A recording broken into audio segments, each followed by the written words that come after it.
Tipp today, in association with Slattery's of Pecan, your main Peugeot dealer for over 50 years in the Premier County. Slattery'sGarage.ie.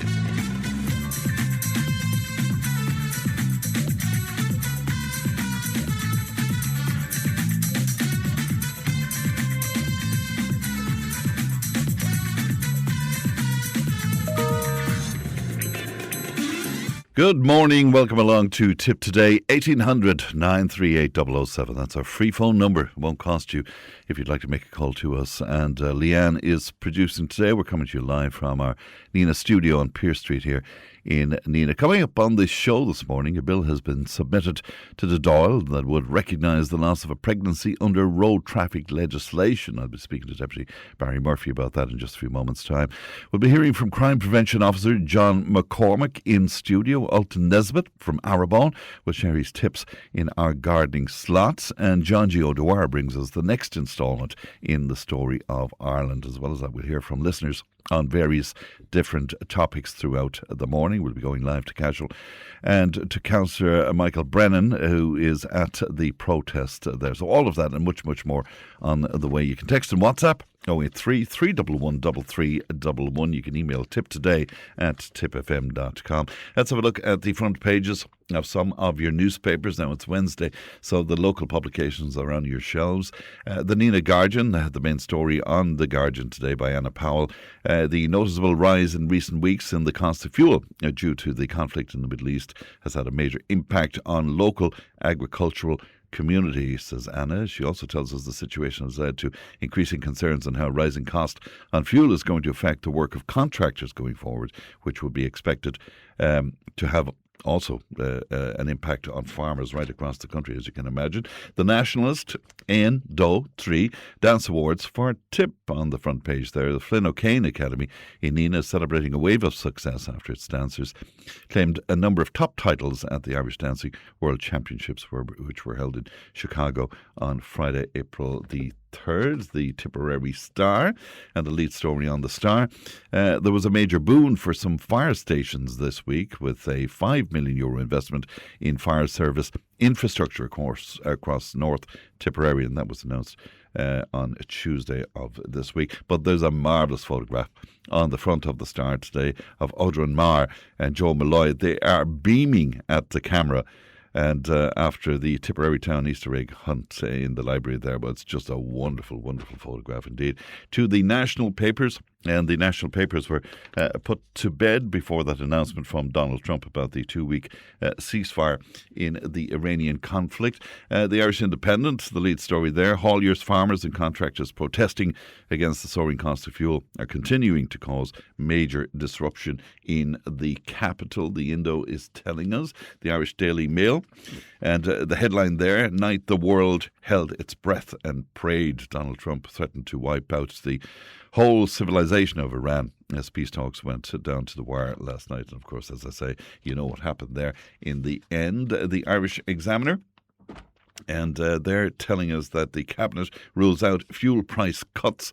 The government is under increasing pressure to do more for hard-pressed businesses and households struggling with surging fuel prices, but it doesn't appear, well, so far anyway, that the party leaders are for turning. Also on the Examiner today, we're reading that the government could be facing a firestorm of industrial strife in primary schools by next autumn that makes the furore over SNAs earlier this year feel like a fiesta, it says here. And finally, a look at the Irish Times, and again, that headline, the government resists new energy supports after a day of fuel protests. Also on the Irish Times today, we are reading that European governments have been warned against leaving critical infrastructure and other soft targets exposed and to be on guard for terrorists or extremists taking advantage of the war in Iran to cross into Europe. That's a look at what's making headlines today. Would you like to make comment on any of that? And once again, the text WhatsApp is 083 311 3311. Now, a bill to recognise the loss of a pregnancy under road traffic legislation has been submitted to the Dáil. Fine Gael TD Barry Murphy, along with Deputy Emer Curry, has launched the bill, and Deputy Barry Murphy joins me now. Good morning to you, Barry. Morning, Fran. It's Barry Ward. I beg your pardon, Barry. Thank you very much indeed for coming on with us today. Would you just tell us what is the existing law around this, Barry? Yeah, so at the moment, careless and dangerous driving are obviously offences, but they're minor road traffic offences, so they'd be dealt with in the district court, and the maximum sentence for dangerous, for example, is 6 months. The exception to that is where death or serious injury is caused as a result of careless or dangerous driving, and that's when the tariffs go up. You find yourself in the circuit court, and the maximum penalty on dangerous driving, for example, is 10 years, so it's a much more serious matter. The difficulty that's arisen, and Saoirse Aylward, who's a lady from Wexford, came to myself and Emer Curry TD about this issue. She was involved in a road traffic collision during which her unborn child, Jax, was killed. He died as a result of that collision, but there was no way for him to be recognised in law. His death wasn't registered. The offence wasn't registered as a more serious one because she lost that pregnancy. As it happens, she was seriously injured, so it was still prosecuted in the circuit court, and that was a careless driving case. But she just recognised that the law doesn't see the seriousness of the loss of her pregnancy in terms of registering the seriousness of dangerous or careless driving. So what this bill does is changes that. It doesn't create a new offence. We've been very careful not to open the debate in relation to, I suppose, other issues around rights for the unborn and that kind of thing. So what it does really is it gives the DPP the power to prosecute careless or dangerous driving in the circuit court with the higher sentences that are available with that if there is a loss of pregnancy. So it adds it into the criteria. So it's now death, serious bodily harm, or the loss of a pregnancy, which will qualify for prosecution in the circuit court. How does it not overlap on the law's view at the moment that a fetus is not a legal person as such before birth? What about that overlap that's there, Barry? Yeah, well, as I said, we've been very careful not to get involved in that debate. It is a separate issue. And so what we've done is, firstly in the bill, we specifically preclude any conferral of personhood on an unborn child. We're not trying to do that. But secondly, what we've done is we've chosen an existing legal definition for what constitutes a pregnancy or doesn't. The line has to be drawn somewhere. I mean, there is a difference between, let's say, a 2-week-old pregnancy and a pregnancy that's actually viable. So we have chosen the definition that exists in the Civil Registration Act 2024 in relation to stillbirths, which is a pregnancy of at least 23 weeks gestation or 400 grams in weight. And again, we chose an existing legal definition in order not to reopen this debate or to be seen to be trying to change the law in relation to the recognition of the unborn. And what happens when a pregnancy is under that amount of weeks, the 23 weeks? How will that be recognised then? Well, it won't be recognised for the purposes of the prosecution of careless or dangerous driving. Again, we had to choose a point. We had to choose a line beyond which things would or would not be recognised, and we chose an existing one in law, which is essentially where stillbirth would be registered.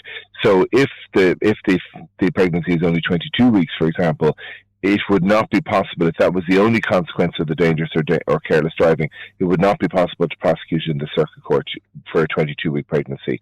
And we had to pick that line. Yes. However, what can happen is, and this is another thing the bill will do, is it'll give the Minister the power to direct the Road Safety Authority to collect statistics in relation to lost pregnancies. And it'll be up to the Minister then to decide if that's the line that he's going to use, it's a he at the moment, or if he will choose a different line, maybe a pregnancy of lesser gestation, for example, to register for statistical purposes. But our bill is primarily there to change the way that careless and dangerous driving is prosecuted and to recognise the terrible loss that a woman, a family suffers when a pregnancy is lost. But there will still be a power in the bill for the RSA to collect statistics in relation to lost pregnancies. Interesting. I mean, it won't make it any less devastating for a mother to lose a baby, whether it's under 23 weeks or not. I presume you recognise that. Absolutely. I mean, I have a little girl. She's 2.5. Yeah. I do not know how I would have dealt with this if this had happened to my wife when she was pregnant. The loss the devastation it must cause to the individual, to the parents, the family, it's enormous. And this is the big gap that Saoirse, and I should also mention Colleen Langan from Donegal, whose aunt was killed in an accident in Monaghan when she was pregnant. This is the gap that they identified, the fact that you have this massive loss for a family, for an individual, and there isn't really a way for the offence to be registered as a more serious offence where there is such a significant loss. Is there opposition to the bill, Barry? We haven't encountered any opposition. In fact, over 30 TDs have signed the bill, including, in fact, Michael Murphy, who is obviously Tipperary TD, but is also the chair of the Oireachtas Transport Committee. He has signed it along with myself, Deputy Curry, Deputy George Lawler from Labour has signed it, Deputy Johnny Mythen from Sinn Féin has signed it. So we have people from almost every political group in the Dáil, and I think by the time we finish gathering signatures, because some people have yet to come back to me, it may be signed by more TDs than any other Dáil in the history of the Oireachtas. There are people, however, who have declined to sign it, and they feel that it doesn't go far enough in terms of I suppose, not recognising the rights of the unborn, but perhaps the specific preclusion of personhood being conferred on an unborn. Some TDs, a small number, have decided that they feel they don't want to sign up to that, and I totally understand that. But we have huge cross-party support for this, and we have had since the issue was first raised. And that includes in the Seanad as well, where a number of senators have expressed their support. They can't join in the Dáil bill, but they've expressed their support, which will be important hopefully later down the line. Can I ask you about what's happening around the country again today for the second day? The protests that's happening. The leaders of the two parties now saying that they reject demands from the protesters for further government action. What about that? Because I mean, as Sean O'Casey said, the country really in a state of chassis at the moment, grinding to a halt, particularly where Dublin is concerned, but certainly around Tipperary as well. Yeah, I mean, the first thing is to say that some of the tone from what the protesters are saying suggests that the government hasn't done anything or hasn't done enough. I mean, if you look at the reaction of the Irish government to the fuel crisis, which is enormous, it is more significant than the vast majority of European states. So we have taken more action than most. It doesn't mean we've taken enough action. And in fact, Simon Harris has been very clear on this. You cannot take enough action to insulate people from the cost of a global oil crisis. And this, even the International Energy Agency, for example, is saying this is worse than the 1970s. But one of the things that's been called for example, is a cap on the cost of diesel. Now, that is not a responsible thing to do. We do not know how long this conflict is going to last. Of course, there was some good news last night, some light at the end of the tunnel, but we don't know how long that will last. You cannot rely on Donald Trump to act in a reasonable or responsible way, and we don't know how bad it'll get either. So the notion that the government would say, we're going to ensure that diesel doesn't go beyond a certain price would be so irresponsible, because we would not know what we were exposing the country to. And as you and all your listeners will know, Fran, a Fianna Fáil government did this 15, 16 years ago when they guaranteed the liability of a bank, and you can see what that did to the economy. So it's not a reasonable request to cap the price of diesel, for example, but it's also not reasonable to suggest the government isn't doing everything it can. Simon Harris has been very clear that all the options remain open. Darragh O'Brien, who's the Minister for Transport, has responsibility to this, has also said everything remains on the table. So they are keeping a watching eye, and they're doing everything they can to mitigate the cost of this global energy crisis. But there is no doubt about it, people are suffering as a result, and that is perhaps a reality of what Donald Trump is doing in Iran at the moment. But if this protest continues on into the weekend, possibly into next week when schools are back, I mean, the country literally will be at a halt, and something will have to happen, Barry. Yes, to my mind, there's something that will have to happen is that people have to stop blocking the roads. And I know that may not be a popular thing to say, but it is not reasonable to arrive into town and city centres and say we are going to block this place and we're not going to move until we get what we want. That is not the way democracy works. And I was having this discussion last night with one of the protesters who was saying, he conceded that the government has met with the Irish road hauliers, with the Irish Farm Association, with the agricultural contractors, and is continuing to engage with them. They seem to be unhappy that the government isn't meeting with them as a group of protesters, notwithstanding the fact that they don't have a mandate, they don't have an organisation, they don't have a membership, they haven't had a vote. It's not a reasonable position to take. So if you have a situation where this drags into the weekend and next week, the people who are responsible for that are not the government, but the people who are blocking the roads in what I think is an unreasonable reduction of ordinary people's right to get to work, to pick up their children, drop their children to school next week, go around their daily business. That's not reasonable either, and it's not helping to solve the situation. In fact, quite the opposite. Right, but their businesses, they're telling us, and they've told us on this programme yesterday, their businesses are in peril at the moment, and they can't see any other way out other than to protest in the manner that they're doing, and they don't feel properly represented either. Yeah, I absolutely concede that. I mean, I know myself from speaking to agricultural contractors, for example, bus companies, I know that the pinch they're in with the cost of diesel the way it is, there's no denying that. And I'm not trying to say that their businesses are not in peril. What I am saying is the government is doing what it can to address that. So, for example, there is an enhanced diesel tax rebate, which is available to hauliers. One of the complaints that I've had is that hasn't been extended to other companies that are dependent on diesel for their business, like bus companies or agricultural contractors, for example. That's on the table, and I think the government is willing to examine that. But if they're not feeling represented, then the representative organisations who they work with, so for example, if they're agricultural contractors or farmers or hauliers or whatever it might be, they're the people they need to talk to. But the answer is not, I don't feel represented, therefore I'm going to shut down the local town centre or the city centre or the motorway or whatever it is. That is not a reasonable reaction. The government is listening, and I can absolutely assure you, as a TD, and this would be true of every TD in the country, I know the pinch that people are in. I get these representations into my office every day. I'm talking to people in the constituency every day. You don't need to tell the government how serious this is.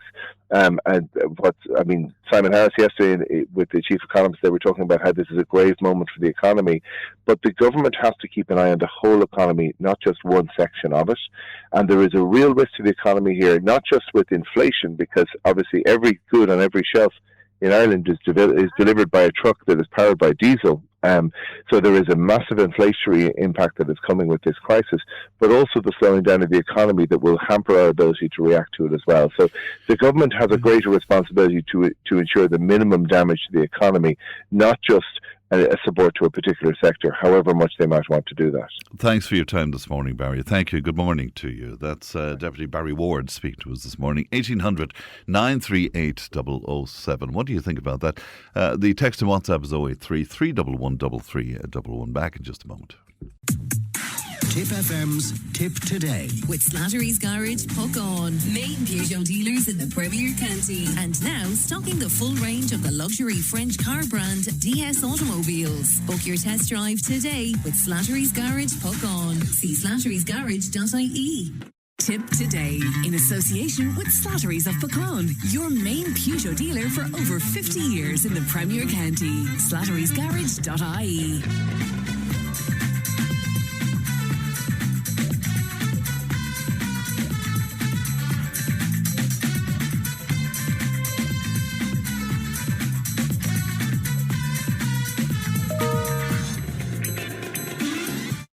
And you're very welcome back to Tip Today. Now, we'll go back to some of the messages a little later on, but suffice to say that the majority of people making contact with us this morning, not too happy with what Barry Ward was saying to us there. The majority of people saying that it appears this government can find money for other things, and large sums as well, when it comes down to other issues, but seemingly not for this, and something that is grinding the country to a halt. 083 311 3311. Now, old Irish sayings always have an element of truth as we reflect over the years on how the world changes. Joining me online now to have a look at some of those old sayings is a good friend to the show, Peter Ryan. Good morning to you, Peter. Morning, Fran. How are you today? Very well indeed, Peter. I wonder if you could find any old saying that might sum up the situation that we're in right now with all these protests around the country and the like. I suppose there are a lot of them. A lot of them would come to mind, but not. You know, is not particularly that one now that the country shows in disarray, really, and I didn't agree at all there with your previous speaker. And from what I'm hearing out on the ground, there's a big support for the hauliers, the farmers, the builders, everyone that's involved in this process, Fran. But the country is in such a mess, the world is in such a mess. I thought it might be good to get throughout what we are going to do now in the next few minutes and get people thinking about old sayings and old things. Very and good, they'll all have their own, because from place to place, everyone have different sayings. But and did this come from a conversation you had in Newcastle recently, Peter? Did this come from a chat you had? Yeah, this is actually very, very interesting, because since I thought it came up, since we started talking about this, I brought it up, and any place I brought it up, everybody got involved. Yeah. From all sort of, no matter what company I was in. And everyone got involved and threw in their own penny halfpenny, which is one of them, if you want to go down that road. And an awful lot of them thought, Fran, that I was going to see it, which I was a bit disappointed about, and things like that. But there are some brilliant sayings out there. Like what? Give us some examples. You can't make a silk purse out of a sowsy. Yeah. Now that's not very complimentary, but it's one of them. The better the dog you know. The way to get rich is not to sell your last, whatever. There's some of them I haven't the full finish too. The cash cow. Yeah. The cock may crow, but it's the hen delivers the goods. I haven't heard that one before. Yeah. A fool and his money are soon parted. Yeah.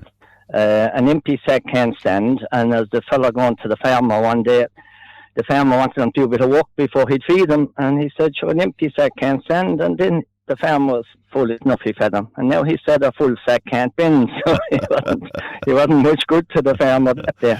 Very good. So another one that I came up with, some people were telling me these and talking about, a whistling woman and a crowing hen.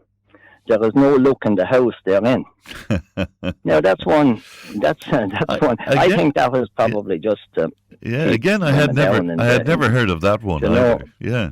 But I will tell you that I guarantee you there's people out there that have like would you look at the cut of her or the door of him, or there's some absolutely brilliant sayings, Yeah, the cut of her. Where does that come from? The cut of her. Is that referring to what she wears? Whatever that's meant to mean, but I wouldn't imagine it's too complimentary, Yeah. And like the one I suppose for the politicians would be. Running with the hare and racing with the hounds would come to mind, Yeah. So there's like a lot of slang words as well out there, like banjaxed, dozed, acting the maggot, sucking diesel. There's some great. We use them every day and known to ourselves. We do indeed. And there's only when you stop and think about it. Yeah. Like one lad, Nicky, now said to me, shikaloa. I have no idea how to spell it. I don't know, is it Irish or French or what it is, but I often heard it, and I have no clue what it means. I've often heard it as well. Maybe our listeners can help us out with that. What is it? Shekalorum, is it? It sounds like Latin or something. Yeah.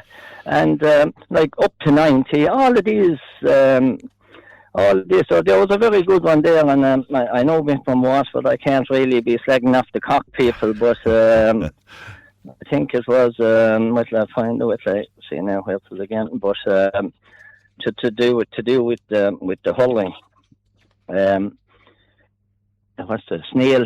The snail, or you would try to find it now. Sorry about this. That's all right. That's all right. We'll talk away among ourselves here, Peter. Yeah, you keep going. Yeah. We have all day. You can't make a good boy. I got a few here actually. A good run is better. But anyway, I send it on there. I think to Leanne, so she might come up with it. But anyway, it's all these old sayings have so much. They have so much meaning. Yeah. But different people in different areas. And this is why I think that through the whole size of Tipperary and West Waterford, now everyone that listens to your show, I think there'll be some people with absolutely brilliant sayings and the meanings for them, like, you know. Yeah, so, we'd love them to share with us. A couple of ones that I hadn't come across, like a new broom sweeps clean, but an old broom knows the corners. And somebody's saying don't sell. When somebody goes into a job and it reminds me about the hospital cleaning staff, and I don't want to say it to anything, but the corners are never got with the new machines, you know, but things like that. But don't sell your hen on a wet. Don't sell your hen on a wet day is another one as well. Yeah. Yeah, don't make a decision when things are. I suppose I think that's what is. That's what that one is meant to me. And you'd often hear Sam, sure, he's like a Yank.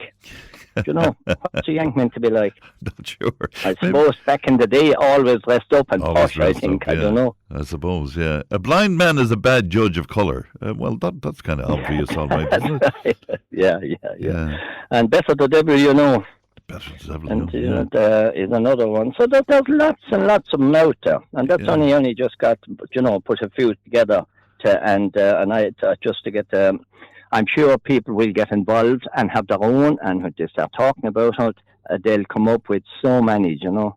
Because I couldn't believe the interaction with people when you threw this out, like, you know, how many different sayings were out there, and what people had, young and old people, you know. So Carol was on to say, don't throw the baby out with the bath water. That's a common enough one as well.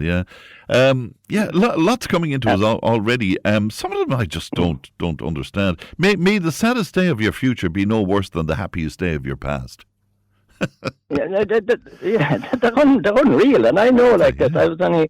I know like there will be an awful lot of better ones than I have here for you coming in, because people will really, I think, really get engaged, because the old sayings, especially in our country, they're absolutely marvellous. Like, you know, like what goes in sober comes out drunk. Yes. Like, it's probably one of the most truest things ever. You know, isn't it just? Yeah. Well, and many a true word is said in jest, like, you know, there's loads of them. Yeah, some of them are rather poetic as well. Let's put it out to people there, and we'll see what we get in where this is concerned. So 083 311 3311. Before I let you go, Peter, can I ask you? And you alluded to it at the top. The country is at a standstill at the moment. You heard Barry Ward there saying that, you know, you know, the government can't give in to this kind of protest. What are you making of what's happening?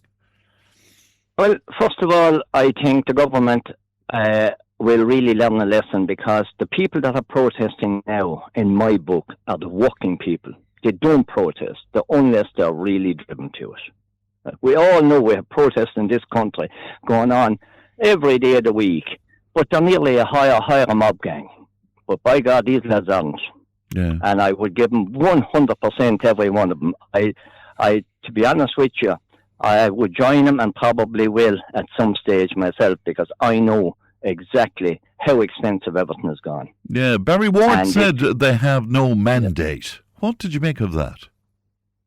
and the people he's talking about have. Yeah. You know, look at the votes. How many votes did they get?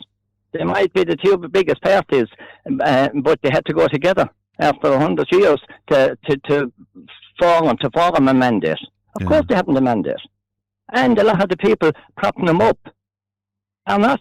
They claim they're not giving them a mandate for this, because they're out there as well protesting. So this government, no, they haven't a mandate for this, but they're picking on the working people now, and that's what will go wrong for them. They really, really, really need to get their finger out, put a cap on diesel and petrol and heating oil until this thing is sorted out, until Trump gets his act together. I know he's a crazy man and doing crazy things, but at least last night we all woke up this morning, first thing we done, looked at our phone to see what damage Trump had done, and thank God somebody had told him to back off for a few weeks, you know, and hopefully that's what will happen. But it's not going to get any better unless the government starts listening. If there's anything that's happening in the whole of Europe or anywhere, the government are able to come up with millions and billions and fire it out. So why can't they look after their own citizens is the way I'd look at that one. Well, the headline on the Irish Times today, Peter, government resists new energy supports after the day of fuel protests. But it depends on how long this goes on. I mean, they won't be able to ignore this if this goes on for more than a day or two. Of course they won't. And I was speaking to some of the people involved in it and some of the truck drivers, and they were saying they're in this for the long haul. However long it takes and however long it'll take to do, they're in it this time, because they didn't take this lightly to go out and block the roads, because they're the ones using the roads every day of the week. They want the roads to be good. They want the roads to be free, but there's times when you have to do something. And it's a shame with our government. The whole lot of them are away on holidays. They're not long back from their 6-day holiday. They're gone off again for another couple of weeks. And the country on its knees. It's a shambles, man. It really is. And if they don't cop onto this serious issue now, God only knows where we're going to end up. Because they'll have to do something about it now. People are serious. The people out there are the real hard-working people that are on the roads, getting up early, working late, and they're not doing this just for the fun of it, they really are doing it for their livelihoods. Yeah, it's interesting, though, that there seems to be an urban-rural divide on it as well, because there was a lot of whinging on national radio about the disruption yesterday. And I mean, you can understand, I suppose, that people are trying to get from A to B and they're held up. They would get frustrated and cross. Will that get worse over a period of time? And essentially, will the hauliers and, the business lose the dressing room, so to speak, Peter? That might be the case in Dublin. But look, there is more to Ireland than Dublin. Yeah. Like Dublin, we have a full country, not just Dublin. They have gas, all this stuff in Dublin that didn't get the lash. The people that still have to go and fill their oil tanks with kerosene or diesel down here, they will stick with the people on the road to get prices down, because the fill of an oil tank now has gone up by €1,000, and that people can't afford that fan. So those people will stick with hauliers and the farmers and the small builders and all the rest of them, because they want their fuel prices down as well. The government are just absolutely cleaning up on every litre of fuel, so they can pull they bailed out all the banks, the big money people, when that happened a few years ago, and now the ordinary people, they won't help them or bail them out. So to me, I think the country people, everyone outside of Dublin, will stick with them. I know it's inconvenient. I know none of us want to be held up on the road and all the rest of it, but sometimes you have to do that.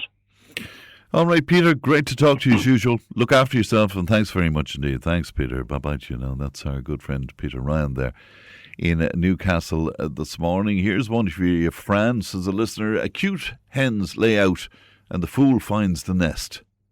Cute hens lay out and the fool finds the nest. I have to think about that. Any man can be a captain in calm water, or any port in a storm, it says here. Okay, and Margaret was on to us to say, many a slip between the cup and the lip. So lots coming into us where this is concerned. 083 311 3311.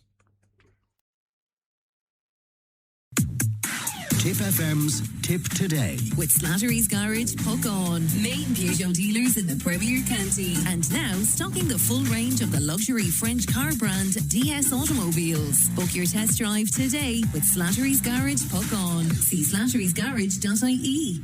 Tipp Today, in association with Slattery's of Puckon, your main Peugeot dealer for over 50 years in the Premier County. slatterysgarage.ie.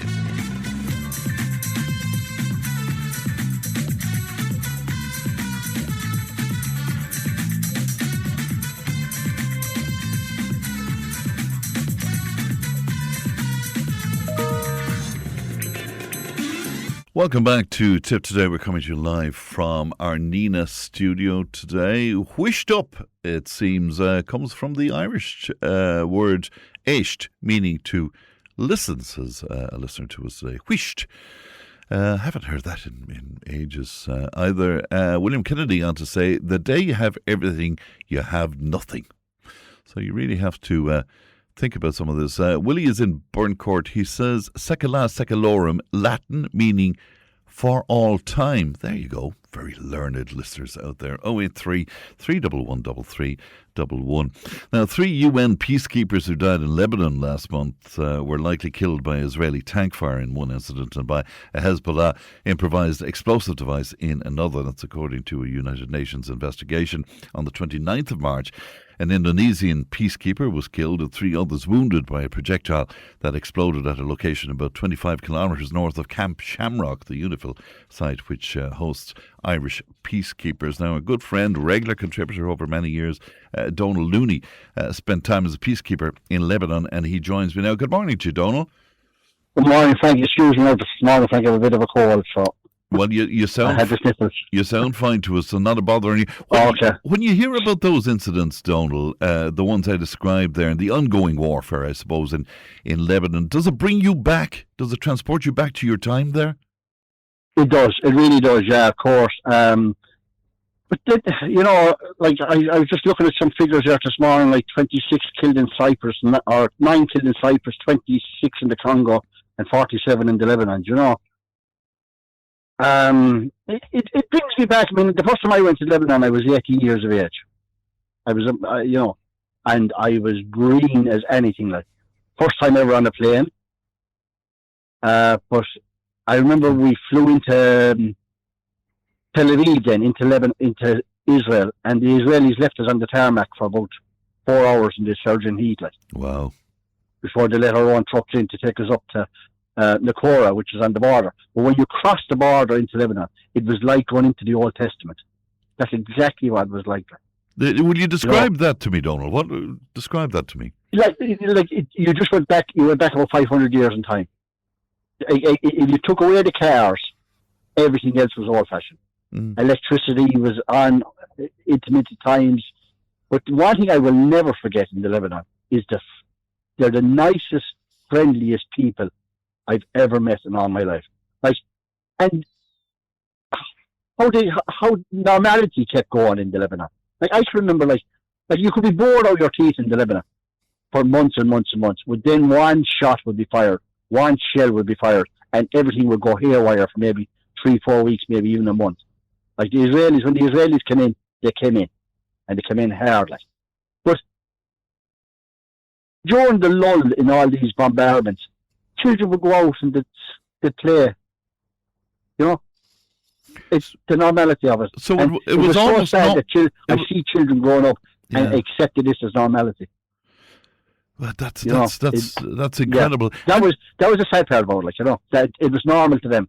Yeah, and you told me before that you had a lot of issues with the Israelis, did you? Oh, I detest the Israelis. I detest the Israeli military 100%. Like. But I also detest the Hezbollah. Yeah, like, of course. When I said my first trip in Lebanon was 87, and it was the Amal and the Israelis. And then the Hezbollah pushed out the Amal. Like, the Amal, you could describe him as, the Amal wanted the Israelis out of Lebanon. But the Hezbollah wanted to push the Israelis into the sea. They were a lot more radical and things like that. And they put, and we were damn smack in the middle then, trying to keep these two sides separated. And neither one of us wanted it there. And were Hezbollah among the ordinary people, if you know what I mean? Were they immersed in communities? No. The ordinary people were afraid of the Hezbollah. Were they? I'd say, they were afraid. And if they were seen to help, the main thing you had in South Lebanon is you had the Israelis, and then you had the Christian militia, which were backed by the Israelis. But they were Lebanese people, but this is what caused the civil war in Lebanon, was Christianity and Muslims, so the Christians were backed by the Israelis. Yeah. And we had to get them separated. So if ordinary people were seen to help out either side, they would have been dealt with. Now, what the Hezbollah done quite often was they would use the cover of schools, they would use our cover, they would use our posters cover to fire on the Israelis, hoping that the Israelis wouldn't fire back. But the Israelis don't care. I mean, the Israelis would fire on the school, they'd fire on us. It didn't matter to them. And what? I had the privilege then of serving under the Bull Callan, Lieutenant General of Callan, yes, who stood up to the Israelis 100%, like one of the finest army officers ever. Yeah, and what did the peacekeeping entail? By the way, apologies to our listeners there because there's a delay on the line this morning, which is a pity. But what did the peacekeeping entail? Were you patrolling constantly? Was that what happened? We were constantly patrolling checkpoints, many checkpoints where we would search for weapons and things like that. Like, we slowed down the Israelis as best we could. We'd monitor the Israelis as best we could. Like, people often say to me, "So what did you do? You never stopped the Israelis and things like that." But I know in my 3 tours, I know I saved some lives. I know I did. And that's me happy enough. I know thousands maybe died. I've lost friends. And things like that. But I know, and I know that the Irish soldiers have done so much and continue to do so much. Right? People in Ireland really should understand how respected Irish troops are in Lebanon and other parts of the world. We are totally respected. Like, the French couldn't drive around Lebanon without armoured cars. The Irish could. And why was that the case, Donald? Because the French were hated, because it was a Lebanese colony. Yes. Lebanese colony, or Lebanon was a French colony one time. So they carried it in. The French were very aggressive. The Americans were very aggressive. The Irish fella would always kind of talk his way over and be saying things like, "You're talking this morning about all sayings." I've often heard officers and people talking at checkpoints trying to calm people down. Come on, lads, come on, stand down. And they wouldn't even know what you're saying, but their voices and certain things we done. We had a company commander that always told us, "Take off your sunglasses before you speak to anybody." Yeah. And look them in the eye. Yeah. And let be the last thing you do is pull your weapon. Let that be the last thing you do. So we have a great reporter. Now, there was no talking to the Israelis. In Hezbollah, some of them you could talk to. But I hear now about. I heard a report in the Irish Examiner a few weeks ago. This mother wanted her son home from Lebanon and wanted Irish troops home from Lebanon. I think if we brought home our troops, they'd be brought home in disgrace, and that's not making any short of it. Like, it would be. Any Irish soldier that joins the army today, he or her want to serve overseas, and best of luck to them. They're well trained. I know that fatalities might happen, but they are well trained. They're representing their country, and best of luck to them. I know that because of sensitivities, there's certain things you don't want to talk to us about today, but you did lose people when you were over there, didn't you? Yeah, I did, yeah. And it still would be forever. Like, we got no counselling, like, when we come home from Lebanon, or anything like that. You just dealt with it, like. What's helped me is my faith. That I know I'll see him again, no matter. And I know, getting emotional, but yeah, like, it kills me today, like, friend, and I said this to you before, even in the Ukrainian war, nobody talks about the soldiers. Yeah. Nobody. I hear reports, 4 people killed in Ukraine. It's very sad. Millions, thousands and thousands of young boys and girls slaughtered on the battlefield. Nobody cares. And why do you think that is the case, Donald? Because I mentioned that one day, and I mentioned that one day, and you in Iran, he would go into Iran, he would murder millions because Bush done it in Iraq. But at the same time, Iran will do the same thing. Like I heard on state media last night, the Iranian people were around power stations. They weren't there by choice. They were forced to surround them power stations. I seen the Hezbollah doing in South Lebanon when the Jews at school is covered. They'd make kids stay in the school. They did do it. So when people here in Ireland, and especially the left, or the poor people in Iran and the poor Hezbollah, the Lebanese people did never want the Hezbollah. Never. They brought the war to Lebanon along with them and the Christians and all the terrorists. So there's two sides to everything, like. Yeah. But I hear this morning and all the Western media saying, "Oh, Trump has lost the war. Trump has lost the war." Please stop.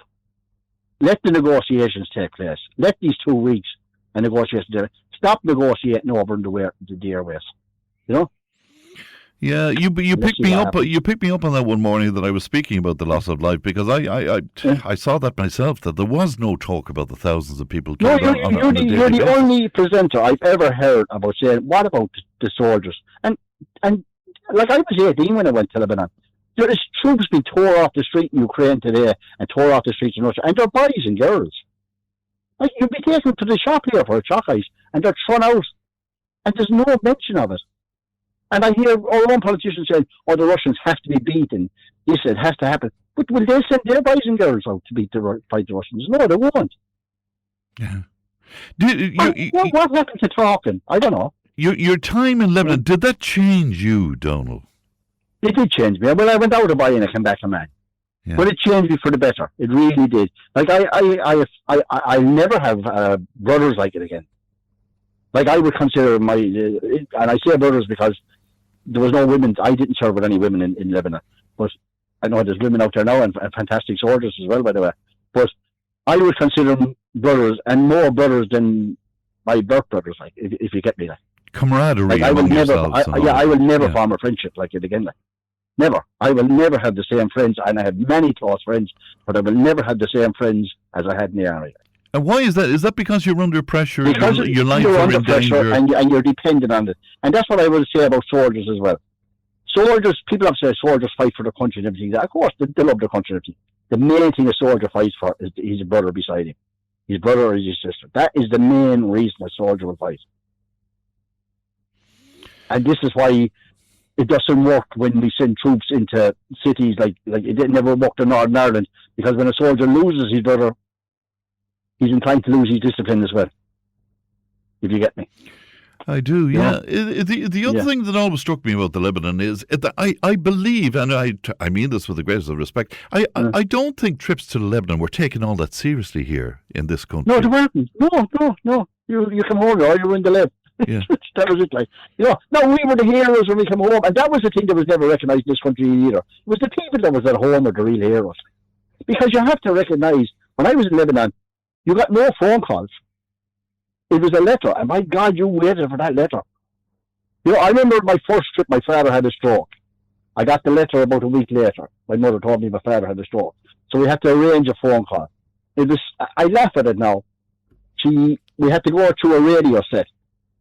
So she'd say something, and then she'd have to say over, and they'd switch the line in the Key Barracks in Dublin, and then I could say something. And to hear my mother talking on the radio, "Hello, Donald, over." It was so funny at the time, Yeah. Just, but like we had no, and something, maybe it was a good thing, because now every time something happens in Lebanon, people are hearing it straight away, and I think they should, I think the media have a job to do and calm down what they're saying as well. But I assure every single person though that they're well trained, and they want to be there. So I wanted to be there. I went back for 3 trips. I wanted to be there. I was talking to a friend of mine last week, and he said to me, "Do you remember we were in our 20s and we used to do patrols in Rashaf and Magicillum and things like that?" He says. And we didn't. Would you do one of them patrols now? Not on your life. Now that I'm 60, I wouldn't. But when you're 20, you want to live forever, Yeah, it's fascinating. I miss it. It's fascinating to hear about. Did you say to me there that you miss it? Is that what you said to me, Don? I do. I miss the army, and I miss everything else of that. And Lebanon was a break from the army as well. Like when we were at home, we were an armed security service. That's what we were. We were doing cash escorts, prison duties. The troubles at the time. So it was a break from that as well. But no, I miss the army every day of the week. I miss my brothers so much. All of them. I miss them so much. And when we get together, it's fabulous. I remember the UN veterans there now. We see each other. Sadly, we just see each other for funerals. And when we watch movies about war, that's played up quite a bit. That camaraderie, that very special bond that's between guys. That's very real, Donald. You hear from every soldier. Soldiers would love their brothers and sisters. Yeah. People do. You really do. And I think it made me the man I am anyway. I love this, and I come from an army family, so. Yeah, listen. I was destined to be a soldier. My brother was killed when he was in the army in '77, and he had a big military funeral. No, he wasn't killed in action. He was knocked down by a drunk driver. But I remember I was 10, I think, 12 or 10. But he was killed by he had a full military funeral, and I looked at all these soldiers and bands and shots and bugles. That was it for me then. I was in the army then. Yeah, I had. There was never going to be anything else, like, you know. Yeah, and speaking of that, a listener was on to say our dad served in the Congo. He was a true soldier, but when he passed away, somebody promised that they would get his coffin draped in the Irish flag, and they would have people at both sides of his coffin. It never happened. Could you ask Donal about that? Sorry, I missed you there, Fran. Yeah, I beg your pardon. There's a delay on the line as well as everything else this morning. But it's a family who onto us to say their dad served in the Congo. He was promised a military funeral, I guess, with the coffin draped in the flag and people at both sides of the coffin, but it never happened. Well, unfortunately, and that can be true. You only get a full military funeral if you're still serving. Yes. If you've done 21 years or pension like I have done, you will get 6 pallbearers that will come out and carry your coffin, which I wouldn't want really, because I don't want 6 strangers carrying my coffin anyway. Yeah. But no, but they could have contacted the United Nations Veterans Association. They would have sent out members, and they would have put the flag on the man's coffin. Yeah. You know, that's what we normally do. Like, the family would contact us, and we give them the best we can. Like, you know. Yeah. And can I finally ask you, Donal, just, you know, it seems at times that we're playing fast and loose with our neutrality, and that we could easily end up in situations that we don't want our kids to be in. Does that concern you? Of course it does. And if we ever lose our neutrality, it will be the end of days for Ireland, because the only way that there's any chance of peace in the world today is some countries have to be neutral. You must have it. You know. And I know the government are saying, this isn't going to affect our neutrality. It is. The government are pushing every single day that we become a member of the European Army. This is what they're pushing for every single day of the week. I mean, it's happened. I mean, the Irish troops served in Somalia under European Army. They served in Yugoslavia under European Army, under NATO. They served under NATO. So the Irish government have done it, and they will continue to do it. Like, we have a Minister of Defence at the moment, and she's going to destroy the Defence Forces with her, what's her word she wants to use, equality, no, not equality, I can't think of it. Diversity, is it? And inclusion. Diversity, yeah, diversity. She will destroy the army. You know, my views on her, anyway, I think she's just pure evil, but she'll destroy the army completely. You know, but, I tell you what, one of my thoughts that keeps hit me at the moment is Private Kevin Joyce, and then he's still missing an action element. You know? Yeah. And I would love to see his body coming home, like, or he's and brought home and get a proper funeral, you know. So. Well, Donal, it was most interesting to talk to you today. Yeah. Thanks, really appreciate it. Sorry, friend, before I let you, I know I'll say, my mother used to say, it's time. You're coming in, and it's time. You're going out when it's time to come home. That's what she used to say to us. I love it. Look after yourself, Donal. Gallivanting. I don't know what gallivanting means to this day. We must try and find out. Look after yourself, Donal. Thanks very much indeed. That's Donal Looney speaking to us this morning. By the way, once again, apologies to you. We have a delay on our line there. It appears that I'm talking over people, which I try not to do. I hope you know. So it's a technical thing. We'll try and sort that out during 10 o'clock news. And that's on the way. Tipp FM's Tip Today. With Slattery's Garage, Puck On. Main Peugeot dealers in the Premier County. And now stocking the full range of the luxury French car brand DS Automobiles. Book your test drive today with Slattery's Garage, Puck On. See slatterysgarage.ie. Tip Today, in association with Slattery's of Puckon, your main Peugeot dealer for over 50 years in the Premier County. slatterysgarage.ie.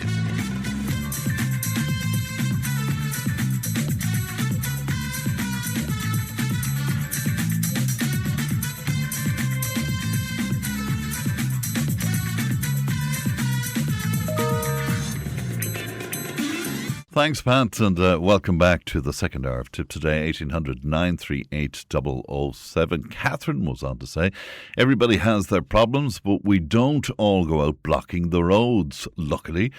Well spoken, Barry Ward, says Catherine. That's making reference to my chat with Deputy Barry Ward of Fine Gael at the top of the programme.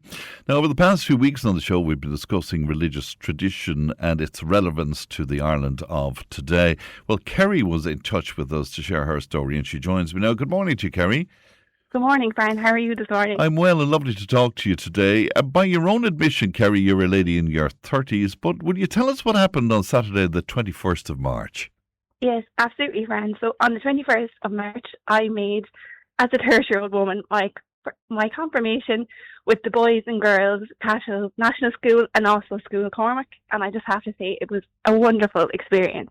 Well, fantastic and well done you. So tell me about that then. How is it that at the age of 30 you were getting your confirmation with the boys and girls? Yeah, absolutely, Fran. So I was born into a mixed religion family. My parents were different religions. My dad was a Catholic and my mother is a Protestant. I was initially christened a Catholic, and we were brought up with just being able to be aware of different religions in the household. And as we got older, into the age of making our communion and our confirmation, it was just something that didn't happen for us. But my mother always made it very clear that when we were older, we could make that decision ourselves. And I was still in the classroom with my classmates, learning everything we needed to learn, but I just didn't necessarily go and make it. But as I got older, I was made aware that if I was to get married in the Catholic Church, which is something I always hoped that would happen, that I would have to make my confirmation. So myself and my lovely fiancé, after we got engaged, we're engaged a couple of years now, we reached out to Father Enda in Cashel, and he just made me aware that I would have to make my confirmation to get married, but it was absolutely no problem. And he let me meet with Father John, who was just so wonderful. We met every week and he got me prepared for my confirmation, everything I needed to learn. Every Wednesday is my day off from work, I would meet with Father John, and we spent a few hours learning everything we needed to learn, and he got me ready for my confirmation. And he was so kind and so patient, and Father Inda and Father John, they went above and beyond for me. And on the 21st of March, myself and my sponsor went to John the Baptist Church in Castle and had my confirmation, and everybody was so kind, the teachers especially. I introduced myself when I went in. I was a bit nervous because I suppose it is a bit rare that a 30-year-old woman will be getting confirmed, but everybody was so kind, and during the ceremony I could see them kind of giving me the eye just to say, you're up now, be aware. But I couldn't get over the kindness of everybody. That's good. And did you sit with the boys and girls as well, or did you sit separately? That's what my concern was. I didn't kind of want to take the shine off them either, and they're wondering, what is this lady doing here now? Why is she getting confirmed? But everyone was so kind. I kind of sat up to the left, and Father Inda and Father John, they had their eye on me as well, and they were a great help. But the teachers and everybody were so kind, and it was a wonderful experience, and I'm so happy I did it. Yeah. And everybody at home was so kind. My parents, they were a great help, and my mother-in-law she made a big fuss about me. So as opposed to something that you were sort of forced to do to get married within the Catholic Church, it appears to me it's something that you enjoyed and maybe learned a lot from, Kerry. Absolutely, and I didn't expect to enjoy it so much. Yeah. My partner does go to Mass, and I have gone to Mass as well, and we're bringing up our son as a Catholic.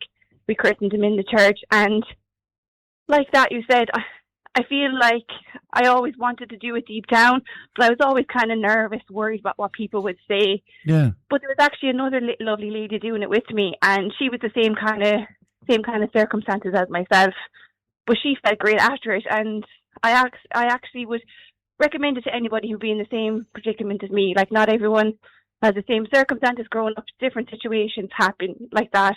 But I am so happy I did it, and it was a wonderful experience, and I'd recommend anyone to do it. It's just such a lovely story. What did you have to learn, or what did you have to study? I mean, was it Bible study, or what was it? Yes, it was everything like that. So I made Father John aware that I was in the classroom when my other classmates were learning the religion, and I learned religion my whole way through school and secondary school. So it was kind of things that he would recommend that I would get ready for my confirmation, my prayers, what to expect on the day. I learned all about Jesus, what to basically from the start, he kind of gave me a rough idea of what he would expect me to know, and I had to learn, and I had questions, and he had questions for me, and I was writing down stuff for weeks and weeks and learning. When I came back to him then, he knew I was ready to go, and he contacted Father Enda. I did think initially I'd be making my confirmation by myself. Yeah. I was a bit shy, but when you walk into a church and there's about 100 kids making a confirmation, it can be very nerve-wracking, but it was a wonderful experience, and I'm so happy I did it. And like I said, I would recommend it to anyone who's worried or anyone who's in a predicament like me. And like you said, it's the next step on to getting married now. So it was wonderful. And has it made you, even though you sound like a happy, content person anyway, Kerry, but has it made you happier, more content, and more looking forward to the future? Absolutely. As I said to my fiancé, David, like, when I went into the church, I started going to Mass now, and it's just such a relaxing, content place. I just felt so at ease. Without sounding silly, like I don't want to be saying I'm on a new journey, but I definitely found a new love for it. Yeah. I'm excited to learn as I go now, and I enjoy going to Mass. And yeah, I'm happy it's done now. Well, it's great altogether. And do you think it's going to make your wedding even more special? Absolutely, yes.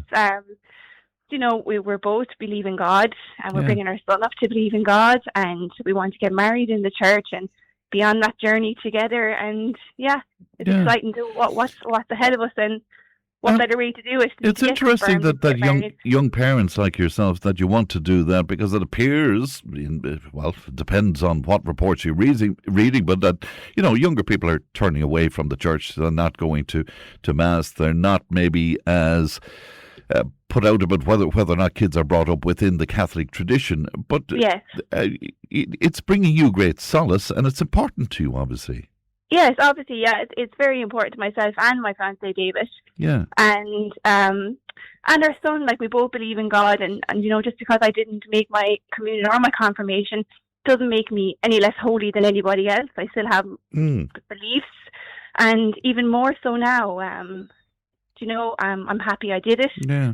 It was a wonderful experience, and Father John and Father Enda, I just couldn't give them enough credit. Like, I was very nervous and very shy, and also a little bit embarrassed, but they couldn't have made me any more at ease.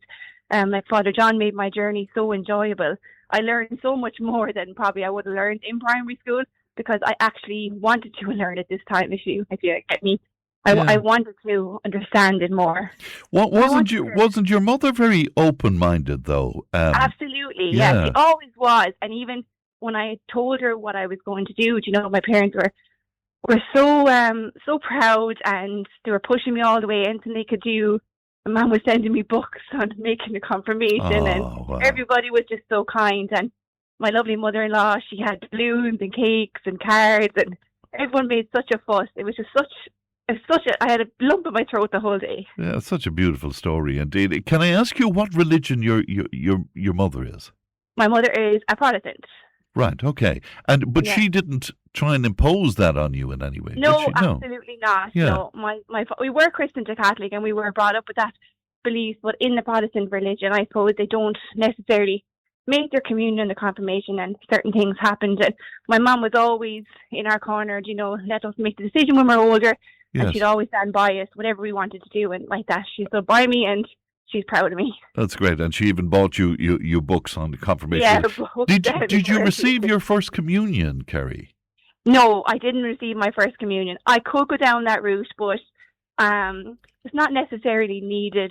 And I think the confirmation is the main thing. So I'm happy I've received my confirmation now, and I have my certificate. And very good. And will you receive communion at your wedding? Yes. Yes. I think I can still do that, yes. I talked to Father John and Father Enda, and they think that there'll be no problem with that, but I can double check with them. Was it difficult for you as a child? I mean, you went to a Catholic school. Was it difficult not to take part in First Holy Communions? Yeah, absolutely. Yeah, we definitely kind of felt like the odd person out, but I have to say our schools were so wonderful. And they knew there were different people, different religions, and everyone was, we never experienced any kind of badness that way. Everyone was so kind, and thankfully, everything went okay. We obviously were in the classroom, they never made a difference in us. We learned as same as everybody else, and whatever we felt comfortable with. It's just initially we just didn't actually go to the ceremony to get our communion or our confirmation, but we learned everything with them, and there was we never felt left out. Right. And just for my own information, you did have to go through the confirmation to get married. Otherwise, you couldn't get married in the Catholic Church. Is that the way it was? Oh, right. Yes, okay. that's correct. Right. Yes, I didn't realize that. Yeah. Yes. Yeah, I was told that at a young age, but like that, when I reached out to Father Enda and explained my situation, he actually explained to me that it was very common that it happened, and he's actually helped confirm plenty of older people. And like I said, there was another lovely lady with me making her confirmation around the same age. So fantastic experience. Well, it was one that brought you happiness, which I'm delighted about, Kerry. When is the wedding? We're getting married next July, the 16th of February in Cashin. Oh, excellent altogether. So you're going to have a wonderful time, Kerry. I'm absolutely certain, and we wish you a wonderful life. Thank you for sharing such a positive story with us this morning. Oh, I think we've lost Kerry there. But what a lovely, lovely story indeed. I'm sure you'll agree. Do you have a story similar? And would you like to share with us? 083 311 3311. Somebody saying, just listening to the lady getting confirmed in order to marry within the Catholic Church. My wife is a Buddhist. We married in the Catholic Church without any question of her having to convert. The issue just didn't come up, isn't that kind of interesting now as well? And that's into us on 083 311 3311. Tipp FM's Tip Today. With Slattery's Garage, Puck On. Main Peugeot dealers in the Premier County. And now stocking the full range of the luxury French car brand DS Automobiles. Book your test drive today with Slattery's Garage, Puck On. See slatterysgarage.ie. Tip Today, in association with Slattery's of Puckon, your main Peugeot dealer for over 50 years in the Premier County. slatterysgarage.ie.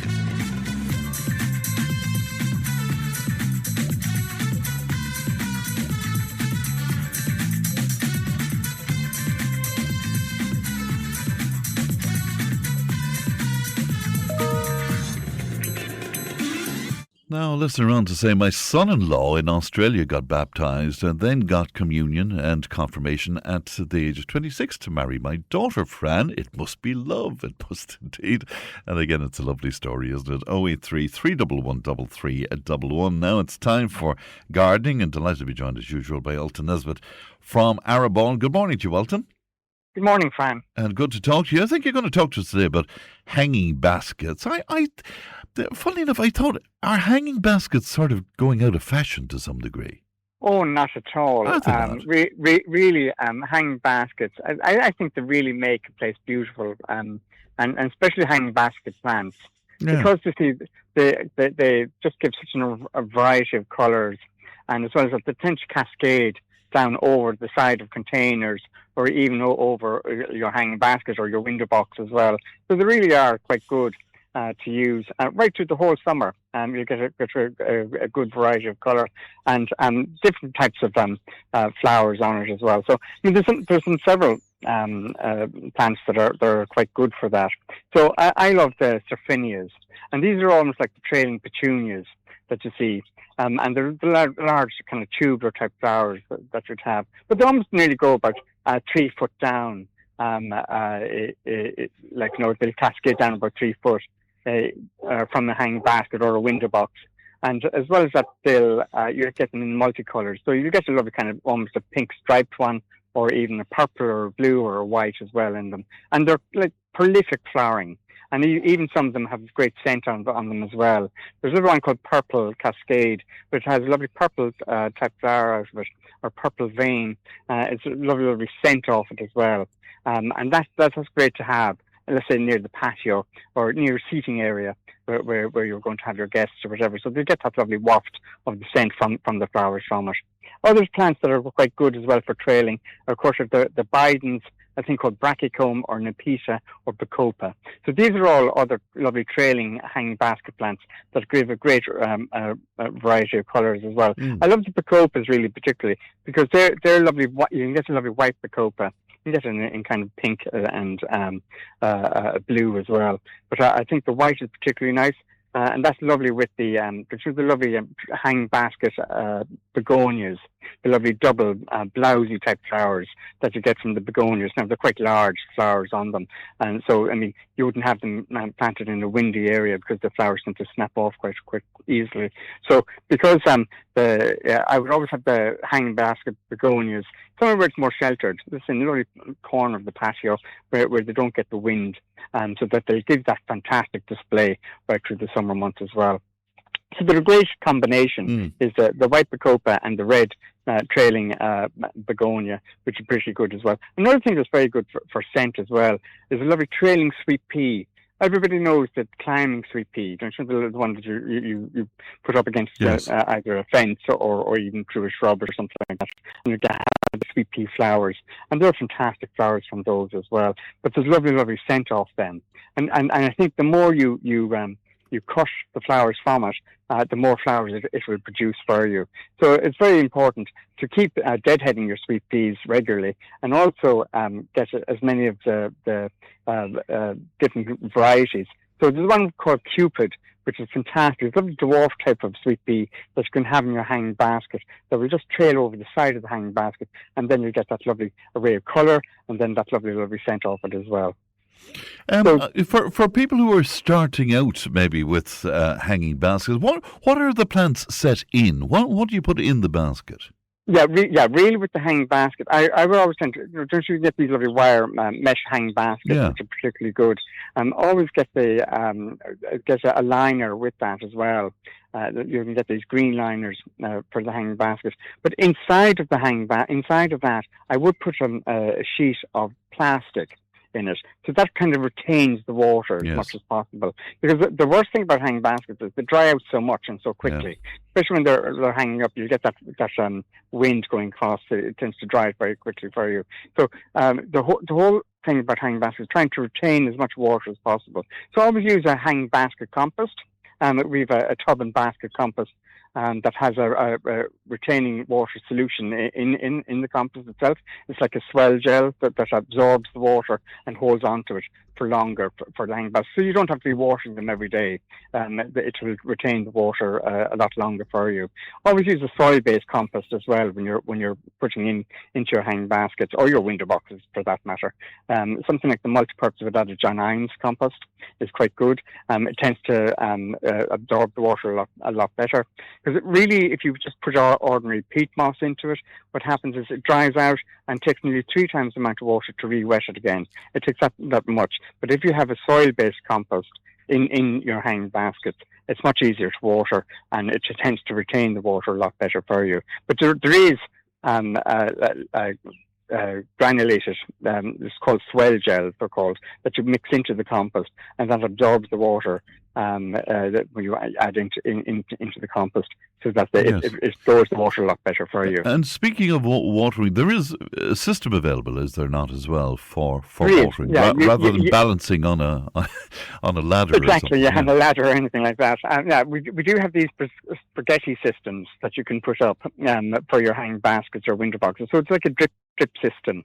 And I always kind of think it's a great idea is to have a timer on your tap as well. So you can get these hose lock timers that you can put onto your tap. So it switches the water on for a half an hour in the morning.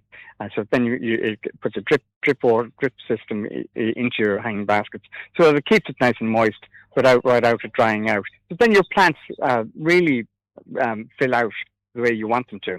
It's always good as well is to start feeding your hanging baskets plants now as well. And I always think there's very good feeds that you can get now. They're called Nutri-One feed.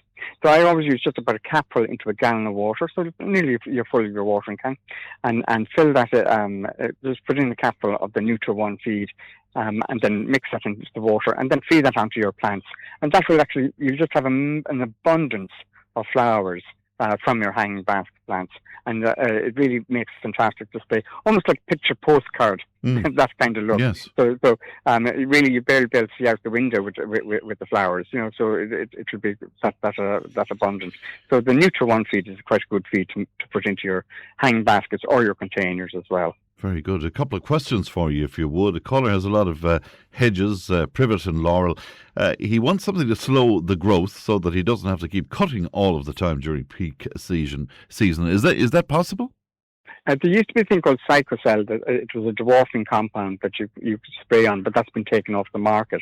So really, there isn't. I'm afraid if you want something slow growing, get a slow variety of shrub or that, like boxus is quite slow growing, a slow hedge, or even there's a thing called myrtle, which is quite slow growing as well. So those are kind of good hedges if you want a low growing hedge, especially something that doesn't even go, let's say, 2 foot high, but has that lovely, neat, formal shape to it. And I think the box hedging is quite good for that, or a thing called myrtle as well. Okay, we've got some more for you as well. Tulips not blooming this year. Could it be due to the cold weather at the moment? No, tulips should be in full bloom now at the moment. So really, with tulips, what happens with tulips, they kind of last for about 5 years or so, and then they get tired and they don't produce any flowers for you.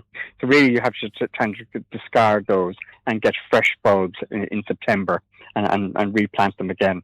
So kind of every 5 years, it's a good thing to do with tulips just to have the good colour right through the springtime.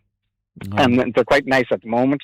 There's a lovely one called Appledorn tulip, which is a lovely tall tulips that you can get, and always plant them in clusters of five bulbs together, so you get a good display. And it's lovely to top plant your tulip bulbs with either wallflowers or forget-me-not, or even a thing called bellis as well. All right. Somebody else saying, I've noticed black spots on the rose leaves. Is this a fungal disease? And if so, how can I treat it? It is a fungal disease. Black spot, you often get on roses that either they're starved of nutrients, or what happens is if there's too much of a cluster of foliage. So it's a good idea is to prune your roses every year, really. Especially the floribundas, is cut them back to 4 buds to the main stem. This produces lovely fresh growth on it, and you get less problems of harbouring old stems on the rose that may be harbouring some black spot. And there's always, as well as that, always at the base of the roses, keep it clean so that there's no foliage from last year, so the spores don't go back onto the new leaves in the springtime. So always keep the ground clean around the base of the roses as much as possible. Don't have old leaves there harbouring any black spot on it.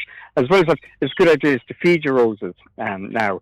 I always like to think called sulfate of iron or something like that at the very, very base of it. This gives more disease resistance to black spot. Or even the Epsom salt is very good. If you're doing Epsom salts, fistful at the base of each rose, that gives more disease resistance to black spot or rust on the roses.